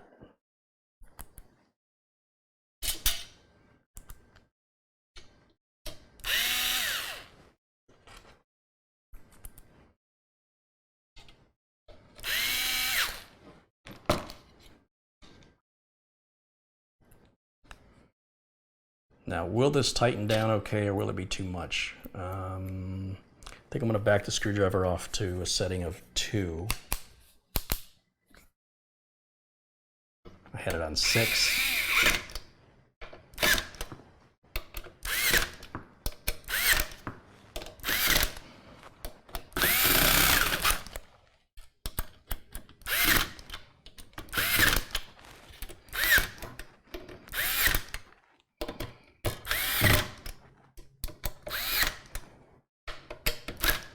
Very good. I'll put that back on 3. I don't know why it was on 6. I must have used it on something and didn't put it back.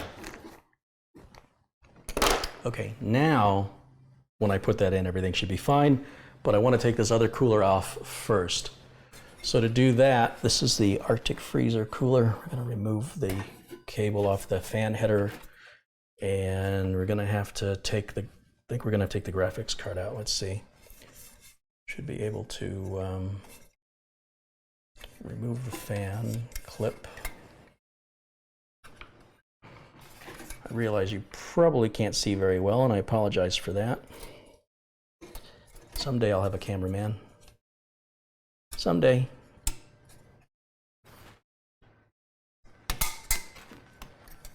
Oh, I'm bumping up against the RAM too. So that RAM's got to come out.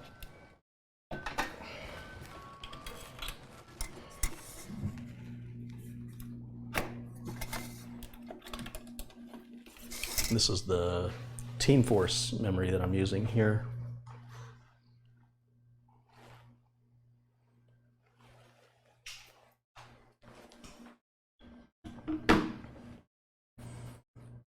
Once again, there's parts in this build I would not sell to a customer, but because this is my build, well, it's actually the community's build. I'm using parts like a Radeon graphics card I would never use. I've never used this case before, and I'm so happy I did. I'm so happy with it. Motherboard's fine. It's Gigabyte. That's standard. But that's why you'll see there are some exceptions to my rules because I don't have to support it to anybody but myself. The only one who's going to have any consequences for their decisions is me. So that's completely different than when a customer calls you in a panic and thinks you don't know what the hell you're doing because you sold them junk.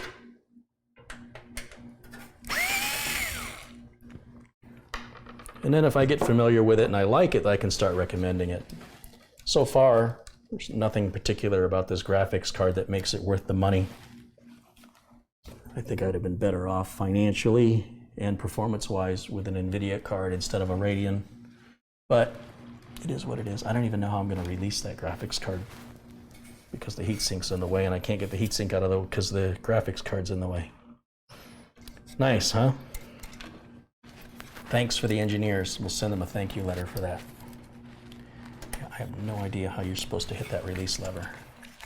That is way, way back in there. Oh, I got it.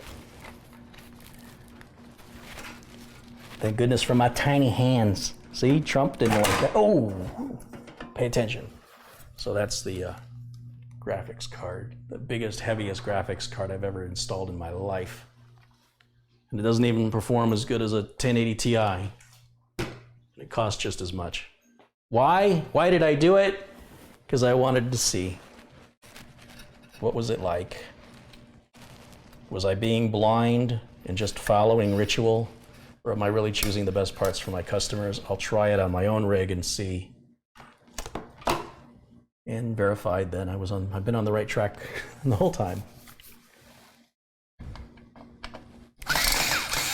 Confirmed what I thought I knew.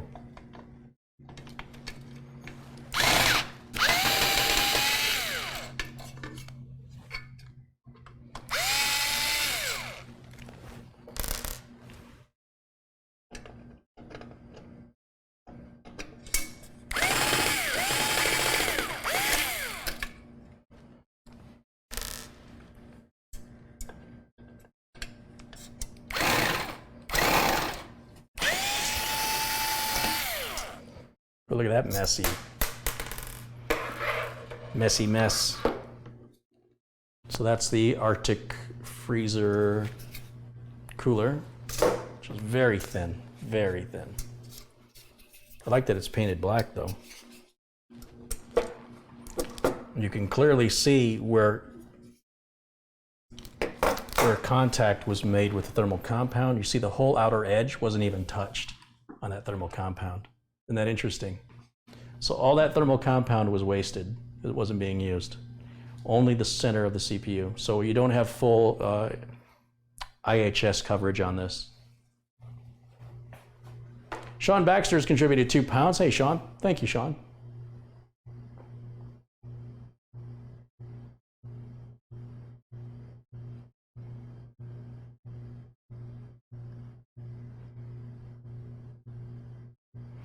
Could I mount the radiator in the front? Absolutely, I could. I'd rather not.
Please don't use that cooler. Pump is prone to clogging with corrosion. That's what's addressed. This is not the same.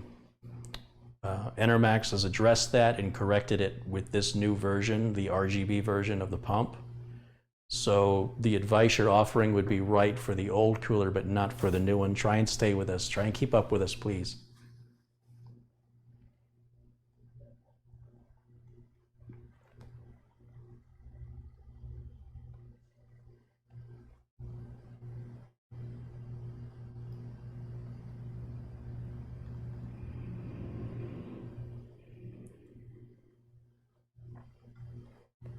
Donnie Seegers contributed $2. You're awesome. Computers and tech for the win. Thank you, Donnie.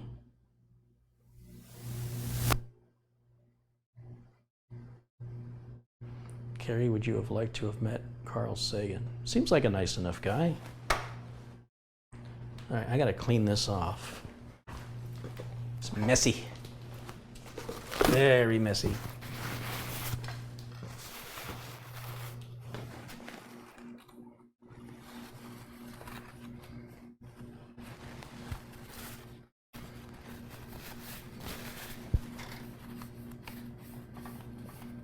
What I do is I use a paper towel to remove the bulk of it, and then I'll use some Q-tips and rubbing alcohol to get the remainder.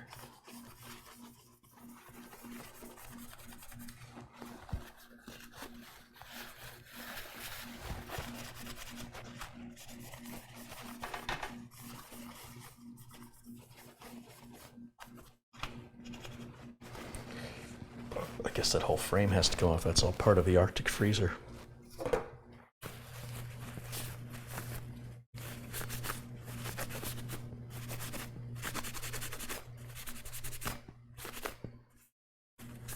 That gets the bulk of it off of there. And it still gets on my hands. I got to get that off my hands. And that stuff is hard to get off your fingers too. So let me just come in here. Get some water on there.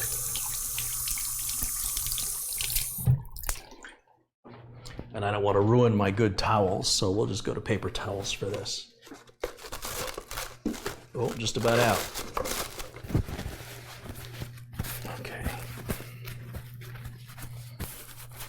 Okie dokie. Artichoke.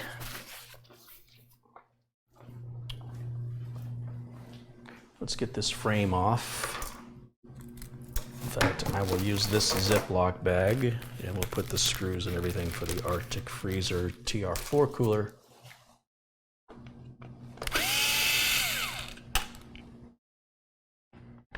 All in the Ziploc bag.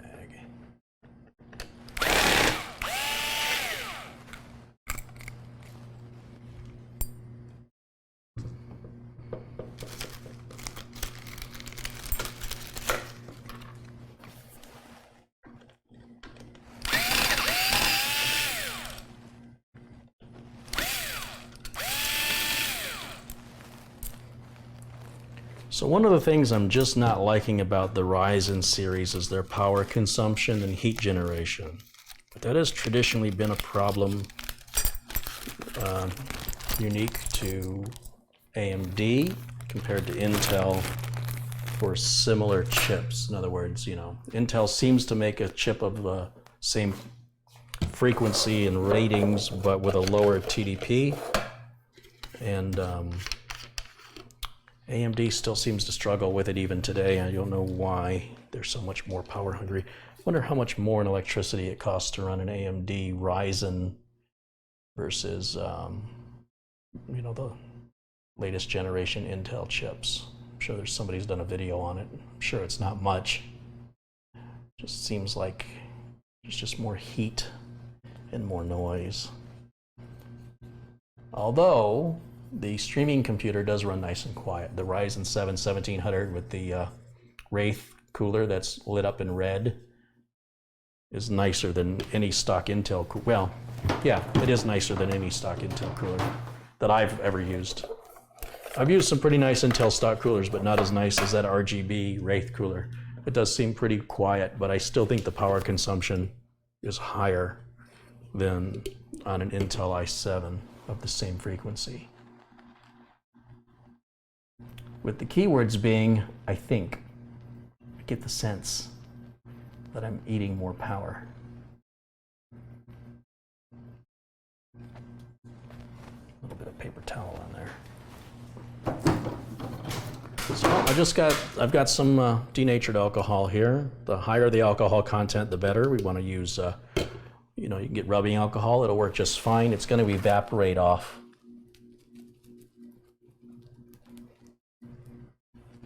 We just want to make sure we get all the edges and get as much of that thermal material off of there, and then we're going to put some fresh and clean thermal material on there. So once again, I think I'm just going to leave the package of mounting hardware that came with this cooler. I'm going to leave it sealed. I've already got other thermal compound I can use. You don't have to use what they give you. All thermal compound is fairly identical, even though they will. The marketing companies do a very good job of psychologically toying with your mind to get you to think that if you pay a lot of money, you're going to get a better thermal material, and it's just really not true unless 1 degree of difference matters to you. And I would suggest you've got bigger problems that should be addressed if 1 degree or 2 degrees Celsius changes your world. it's a point of diminishing returns when it comes to the amount of money you're spending, and thermal compounds are pretty well all similar. And these extreme thermal compounds are really meant for extremists. So unless you're an extremist, if you are an extremist, you have a lot more money and time on your hands than I do. Nothing wrong with that.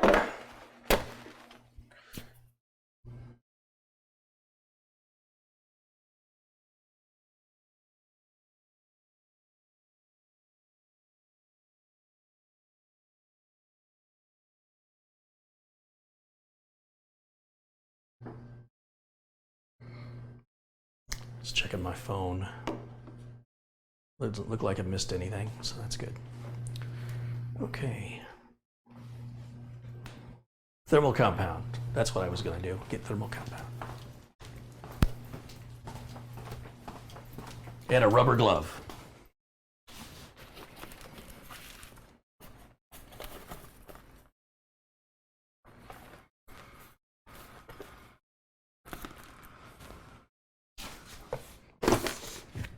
I think I'm going to use my Noxua NTH1 thermal compound here.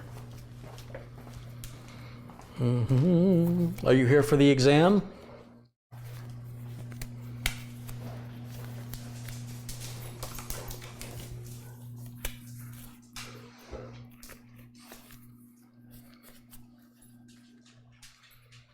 The doctor will see you now.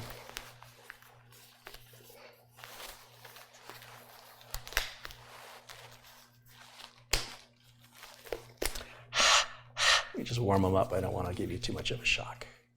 Are we ready?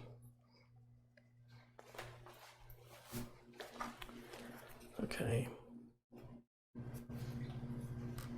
Here we go.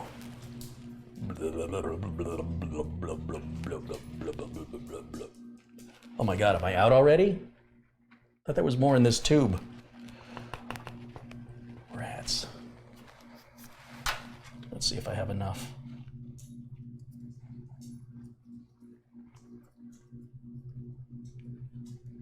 I think it's going to be okay. I think I just have enough.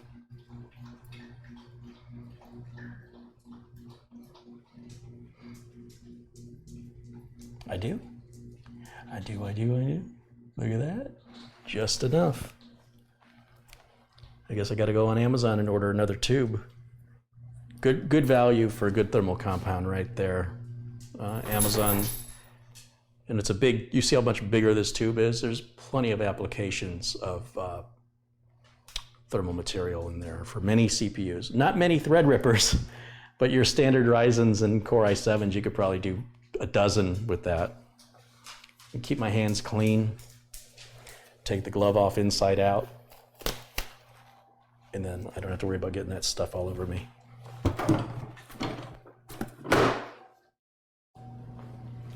Rocket science.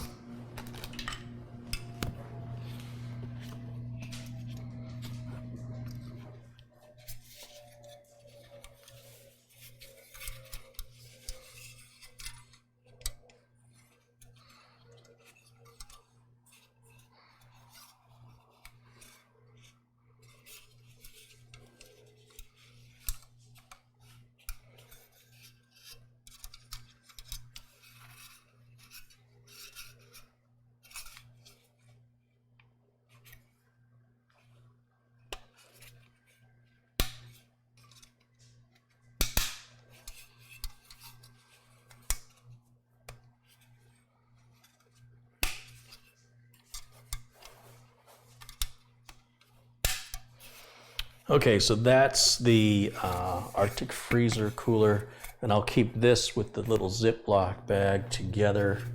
What did I do with it? It's here somewhere. No.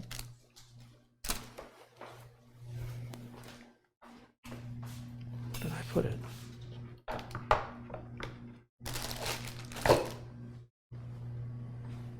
I don't remember. Well, for now, I'll just set it here.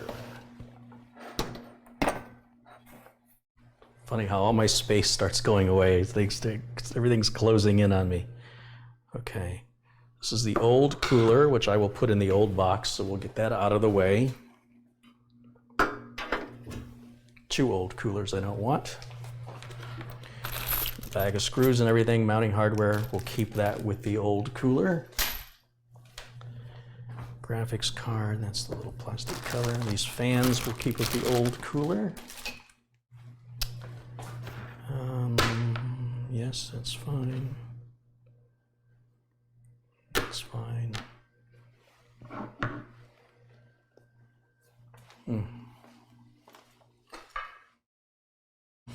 Do I have case badges left? Lots and lots and lots and lots and lots of case badges, yes.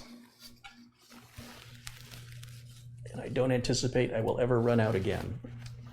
Unless my engraver decides he doesn't want to do it anymore. But I think he's going to be with me for a while. We'll see.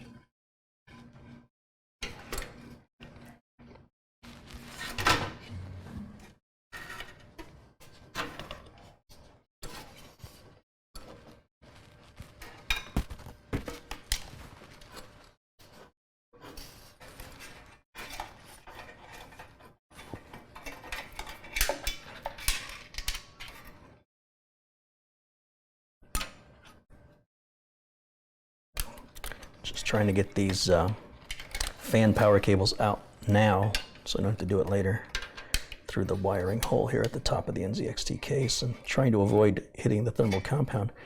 Kind of regretting putting that thermal compound down. I should have done this first.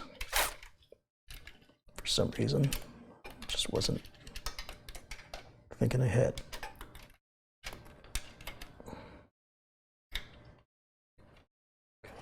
There we go. And now this should just drop right in.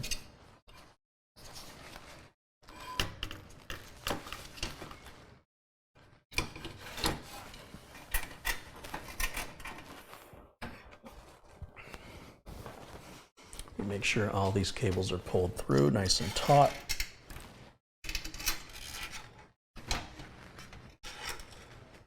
Very good. And now I can rest the radiator down properly, or the frame that the radiator is installed into. Should lock in position. It just did. Very good. We can put the thumb screws back in. This is a difficult part, being short.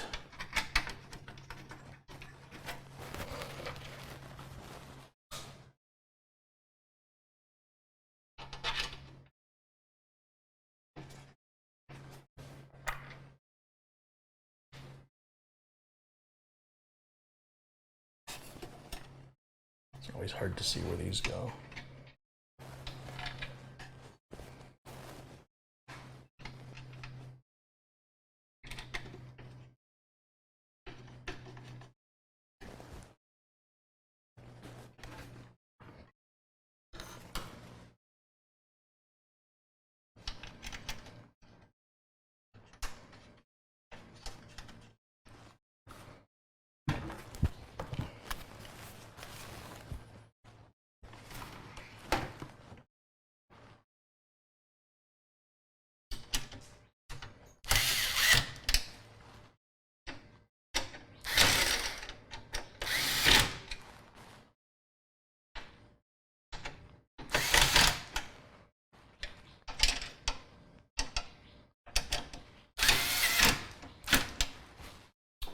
Okay, that is done.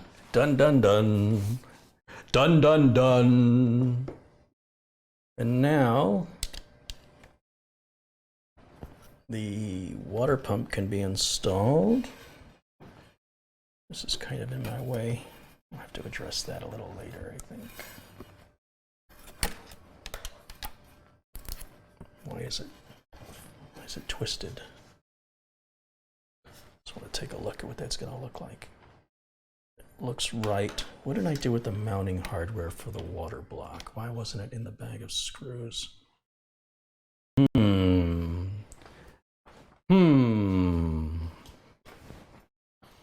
I am missing a bag. That's very strange why I didn't keep those all together.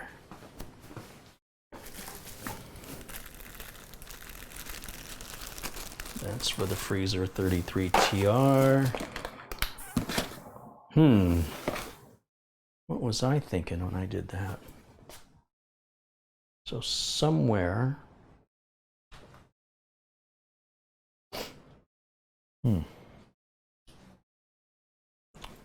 wow. Might be opening up that bag of hardware anyway.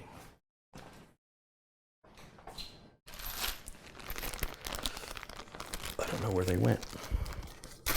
Might be in the motherboard box, but it's under a pile of other boxes.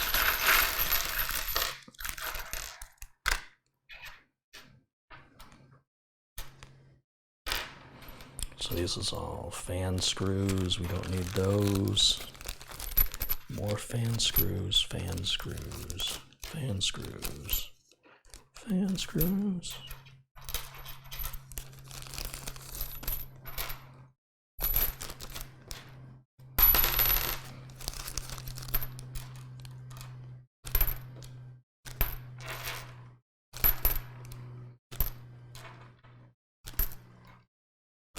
So I've got to have a bag somewhere with these screws in it, but they're all the same. I'm sure I've got it. I just don't know where I put it.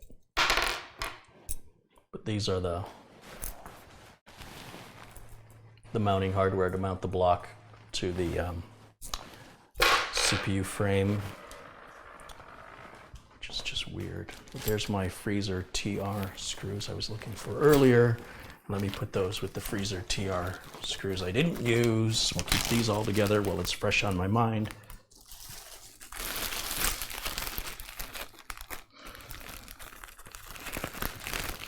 Very good. I'll bet you those other ones are in the motherboard box. Okay.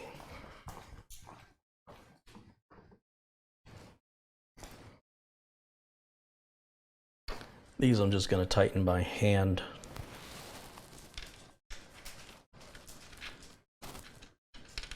And these are the standoffs that go into the CPU frame. The Threadripper TR4 socket's interesting because the screws on the top are closer together than the screws on the bottom. I've never seen a CPU frame like that before. You would think they'd have to have the screws equally spaced just to apply equal pressure. I'm not quite sure how the engineers did that, but that's why they're the engineers and I'm not. Okay, and then when we put these on, let's just try it. So this has a protective plastic. This must come off. I've seen people build computers and they put their thermal compound on that, ignoring that it says to remove it. But hey, everybody knows everything, so I usually deal with it when it comes to me for repair. All right, let's go here. Set that on those screws and that on there. We want to get these started.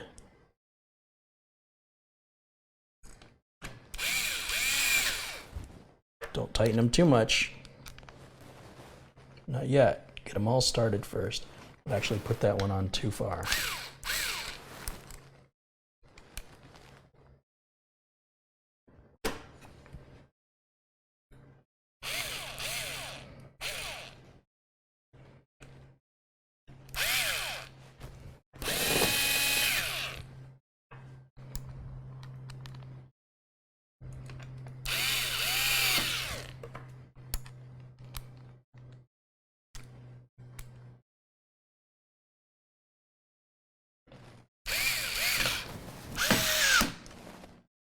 Opposite corners.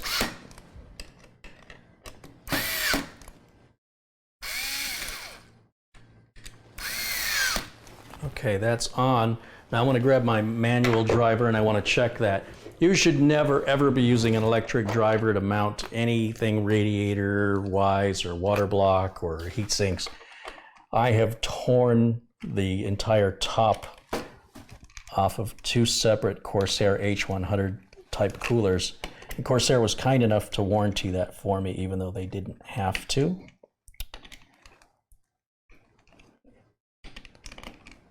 So the only reason I was able to use my electric driver is I've got the torque setting so low. This worries me that these screws keep turning and I'm afraid of over tightening them. They should lock, but they don't seem to be. And I'm very worried. I'm afraid I'm going to break the screw head off of it. I kind of feel like that's got to be good enough. It has to be good enough. Let me put the cover back on.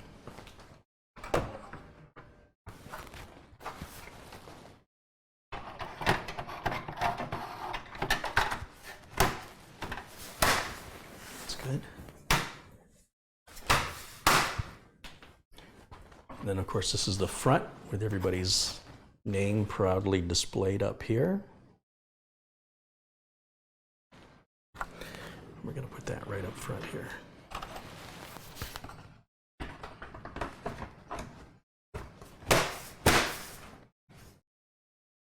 Perfect. Perfect. This is going to go onto the CPU. There's probably an all-in-one pump header, which I can't remember where it is. So for now, I'm just going to plug it into the CPU fan header, which is a different color than all the other ones. It's only 3 pins anyway. But the all-in-one pump header, if your motherboard has one, basically stays at 100% power output. So if you got one, use it. And I will eventually move this, but for now, for testing, I'm just going to throw it on here. I can't see anything though, so let me grab some glasses and a flashlight so I can see what I'm doing.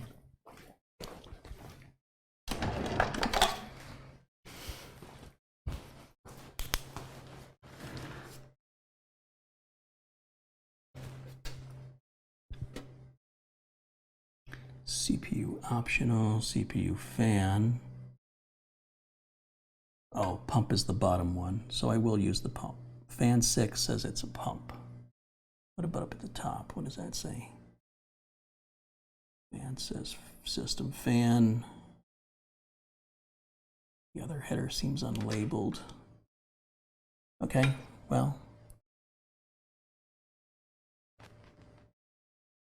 System fan 6 also says pump, so we're going to plug into system fan 6, I guess.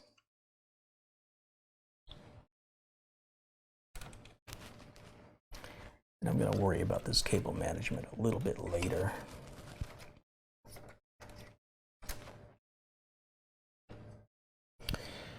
And then we need to hook up the radiator itself, the fans on the radiator. And this is very simple. They're just going to go, each fan goes into any of the plugs. So there's one. There's two. There's three.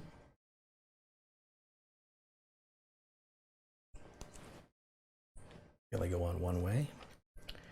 And then this one single fan header then will plug on to a motherboard fan header, which we can bring right through here. We'll just plug it in on top. Any of the fan headers will do just fine for this.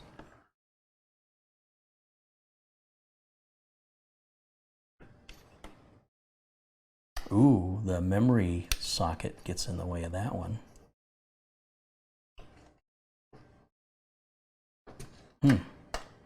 Maybe I don't want to use that one. I'll use this one over here instead. Keep it away from that memory retention lever. I can't see it yet. It's too dark.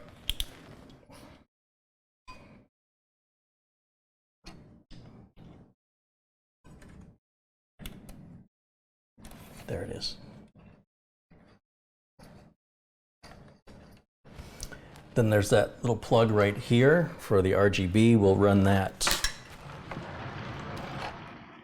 First of all, let me get this Wi-Fi antenna back up there. It's got a little magnet on it, so it keeps it up there. We're going to feed this in from this side. Come around here. And that's going to plug in.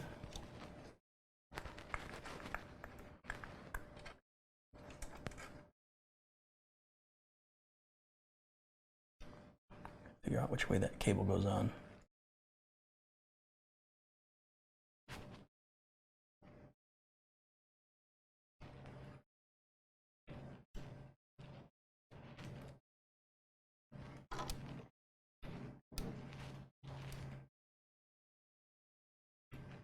There it is.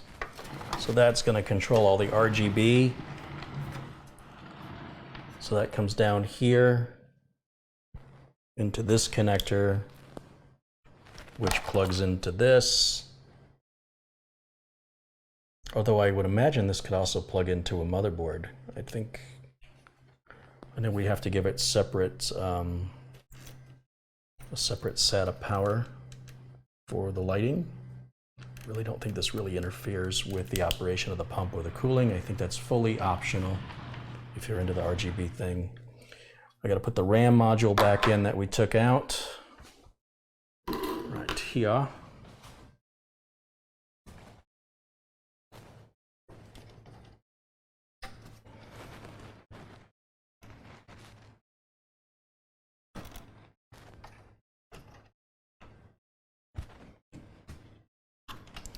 Should be 8 gigs each for a total of 32 gigs of RAM in this monster. So shouldn't have any RAM shortage issues on this beast.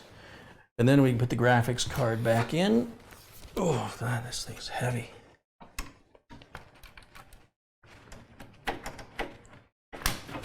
That's in. And we can put the screws that hold it into position to secure the card. Little tiny screws to secure this big heavy card. It did come with a support bracket, but the support bracket then eats another slot and it looks like hell. So me no likey, I've taken it off. It'll be fine. It'll be fine. It's fine.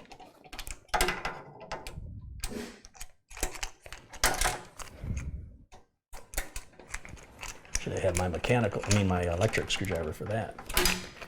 And then we're going to plug power back into the card. So we've got 8-pin PCI Express power here, and another 8-pin PCI Express power.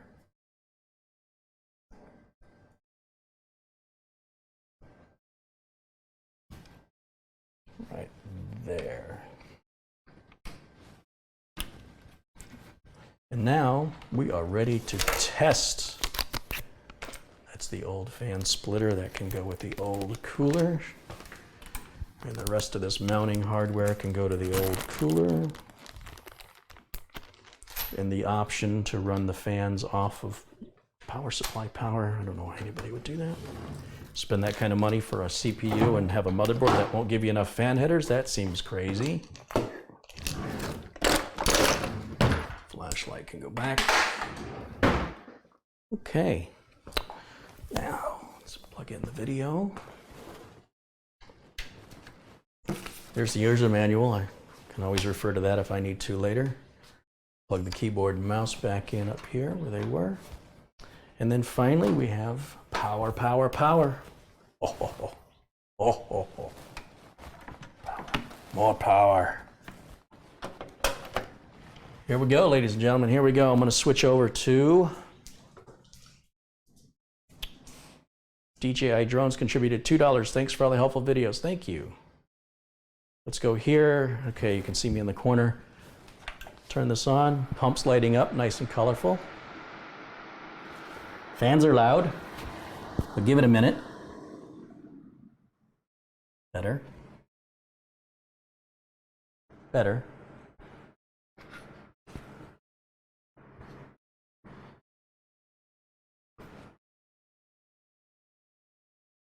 Just in case you guys want to see what that looks like full screen while that's loading. Cut the lights. Cut the lights!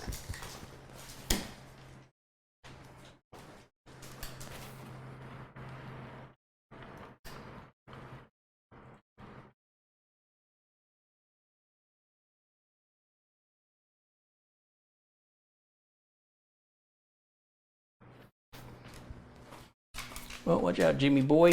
Jimmy, my boy. All right, now we can go back over to our other feed. And let's run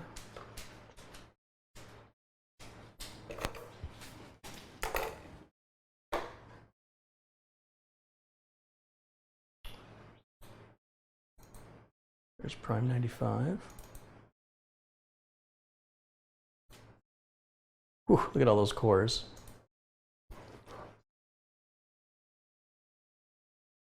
Oh boy, you guys know when it's your dinner time, don't you? You're just not leaving me alone. I'm hungry, give me some food. All right, hold on a minute. Let's go to the hardware monitor. No, I don't want that one. I want this one. Oh, you must be hungry. You're just crazy today, aren't you? Yeah, you want some food? Are you hungry? Oh, those ears just went straight up. Yeah, they did. Okay, give me a second. I'm starving. I don't have a second. Sensors only.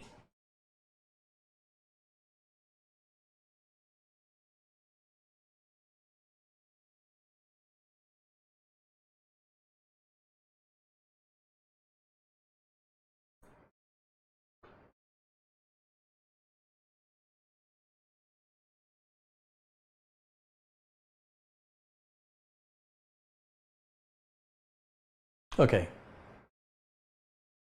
And those temps are already high. We'll keep a look at something about this first one. You have to subtract a number. I can't remember.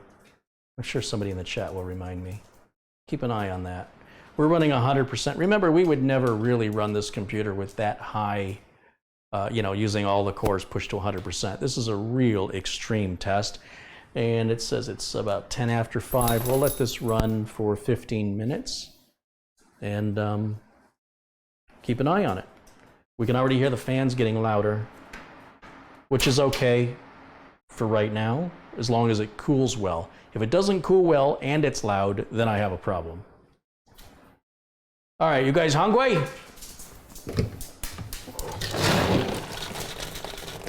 I got some dinner. I got some dinner. Oh yeah, you're ready, aren't you? Gong. Bon appetit. Mi perro. What about you, buddy? You ready? Yeah? There you go.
Looks like we're hitting a max of 70.8 degrees centigrade.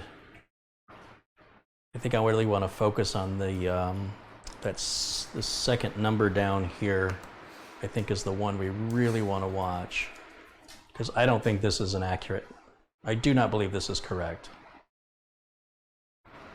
But when we piece all these together, these videos I've done of these coolers, we'll really be able to tell one cooler from the other, regardless of the accuracy of actual temp. We will actually know for certain which one was cooling better, right? Over the course of 15 minutes. So we're running about, we're only 3 or 4 minutes into it right now.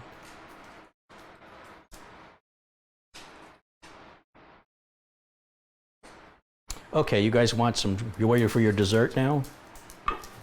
I got some hot dogs I cut up for you. You want some hot dogs? You cannibal.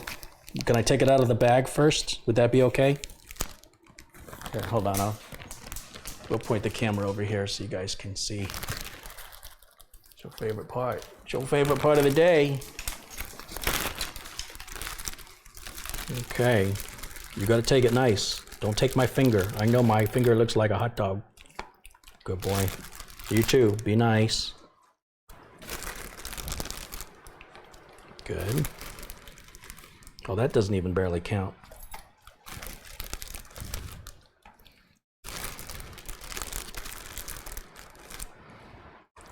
Okay, that finishes that bag. I'm not done yet. Hold on.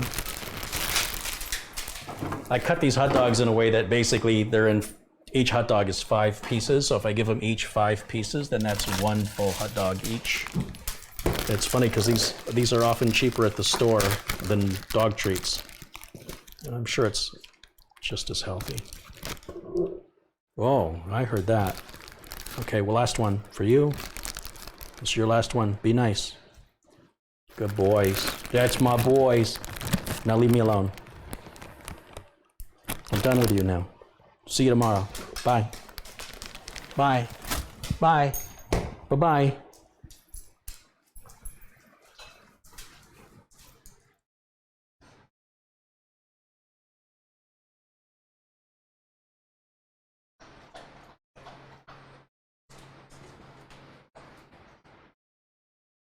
Good boys.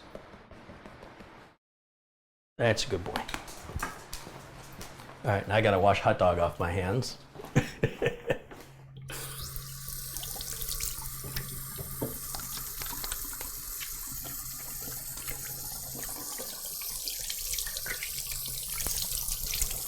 Yeah, a package of cheap hot dogs at the store is about 88 cents. And a package of dog treats is like $4. So, not exactly rocket science.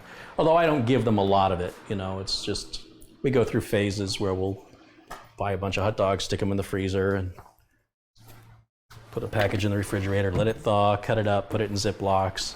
Then you switch back over to dog bones for a while, and then go back to the freezer and pull some more hot dogs out. Just keep mixing it up. Let's see, I'm done with the I'm done with the Q-tips and rubbing alcohol, so I can put those back.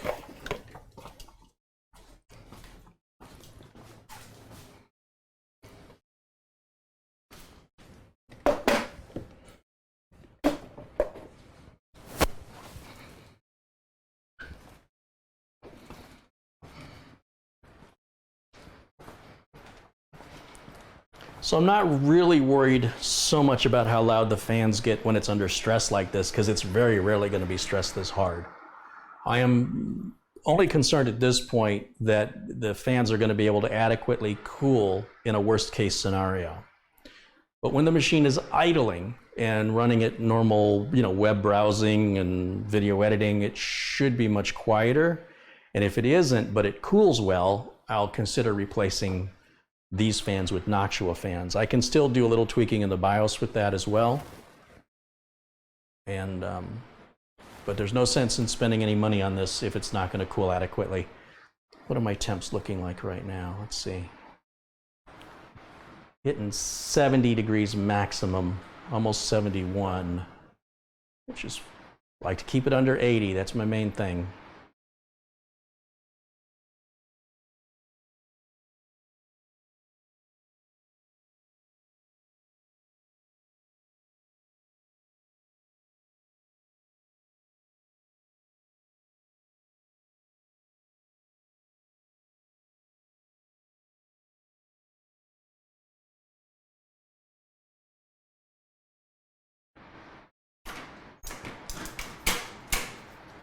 Take it easy, Colin Hilton. I'll see you soon. I'll see you at the next stream. Gary says, hot dogs are good fish bait. I haven't gone fishing in forever.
It's probably another 7 minutes. We're about halfway through the test right now. We'll just let that continue to run. Let me just continue to put some stuff away.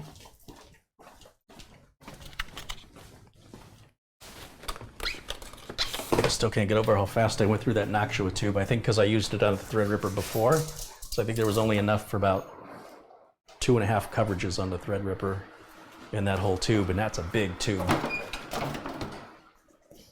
And then I was going to put something else away. Guess I'm done with these Ziploc bags. These can go. And this little plug, I definitely don't need that. That can go. And then the radiator and stuff will go back in the box. Keep all that together. And what am I missing? Forgetting something. This is the other old cooler that can go back with its old parts.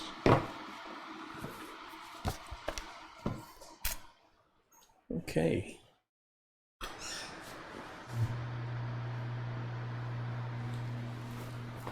Replace paper towels.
Would it be quieter with the side panel on? Yes, it will be quieter, but not that much quieter. So it's going to be loud now. It'll still be too loud with the side panel on. So my only concern right now is whether or not it cools effectively. That's it. We'll fix the noise problem with better fans or adjusting the fan controls in the BIOS. Like I said, it generally won't be running with all of the cores at 100%. That's very unusual, and in the real world that would very rarely happen. If it happens, it'll happen briefly. Joe Narciso has contributed 10 Canadian dollars. Thank you for your contribution, Joe. We'll make sure you have moderator status for that.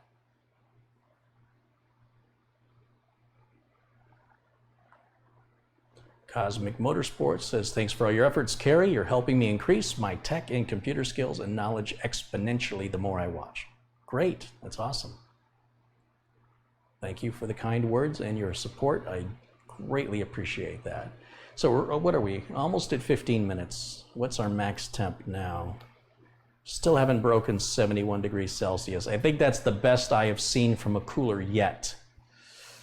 Me personally, not watching YouTube videos or reading articles, but actually doing it, that I believe is the lowest temperature I have ever seen. That's a good sign, meaning the cooler's working. And just let it run about 2 more minutes here. Oh, I see Mitch has joined us. Hi, Mitch. Good to see you. Welcome back from Tokyo.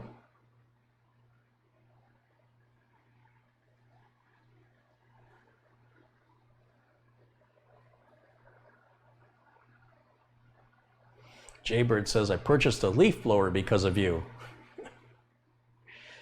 That's what I am, nothing more than a leaf blower salesman disguised as a computer tech.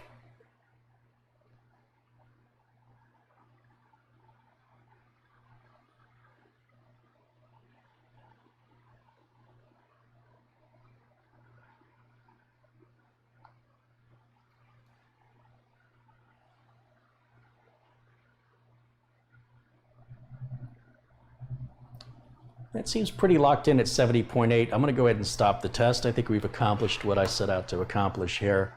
And let's hear what these fans sound like. Once I stop the Prime 95, you'll see the temperatures will drop, not as rapidly because it's a liquid cooler.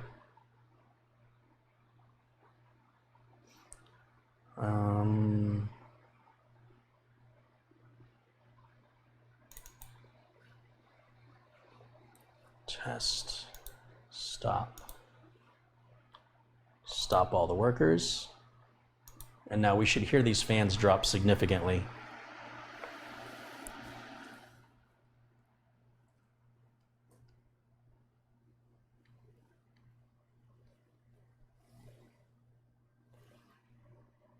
Wow, that's a lot quieter, much, much quieter. This might be usable now. When you combine putting the covers back on it, which I won't do obviously until I do the cable management, and I obviously don't do the cable management until I have an effective cooling solution, right? So now that I think I have an effective cooling solution, maybe now I can finish cable management and put the covers back on it, because that seems much, much more reasonable noise-wise to me here in person. I'm not quite sure how much of it the microphone picks up. It's much, much better, much, much better. And our temp should have significantly decreased. Yeah, 35.1 now, which is the current temp. Wonderful. Well, just jumped to 40. Oh, now 37. So it's liquid, it takes a while to cool down. An air tower cooler will cool down much, much faster and more consistently. That's kind of the downside of a liquid cooler. But yeah, I think we see some progress here. This Enermax cooler is actually working. Unlike the other one, which is crap, which I think is going to hit the trash can, but if somebody locally wants it, wouldn't be worth shipping it. If somebody wants it locally, reach out to me and we'll make arrangements and I'll just give it to you. Okay guys, I think that's going to wrap up today's build. Let me switch over to the main camera here. And you can see all the lights are flashing and blinking and it looks like it's busy doing stuff, right?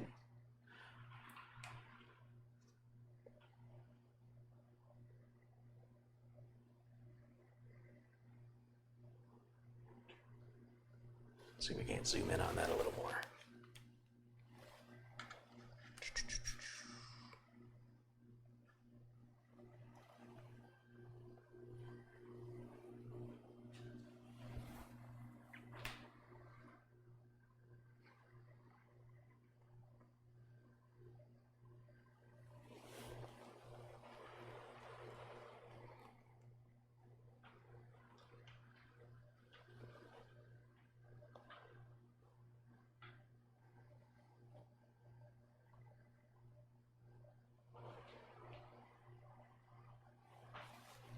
There it is.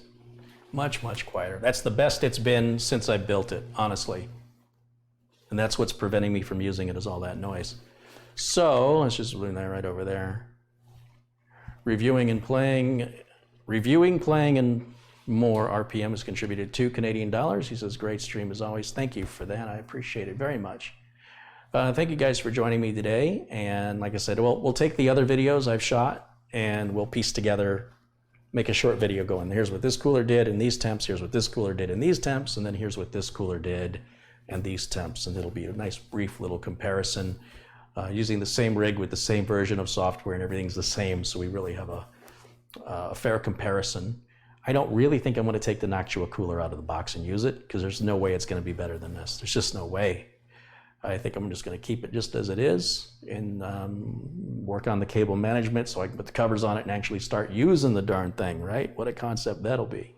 So thank you so much to my moderators, as usual, for keeping everything civil in the chat room. And of course, thanks to all of you for watching and participating. I will see you all again very, very soon. Until then, bye for now.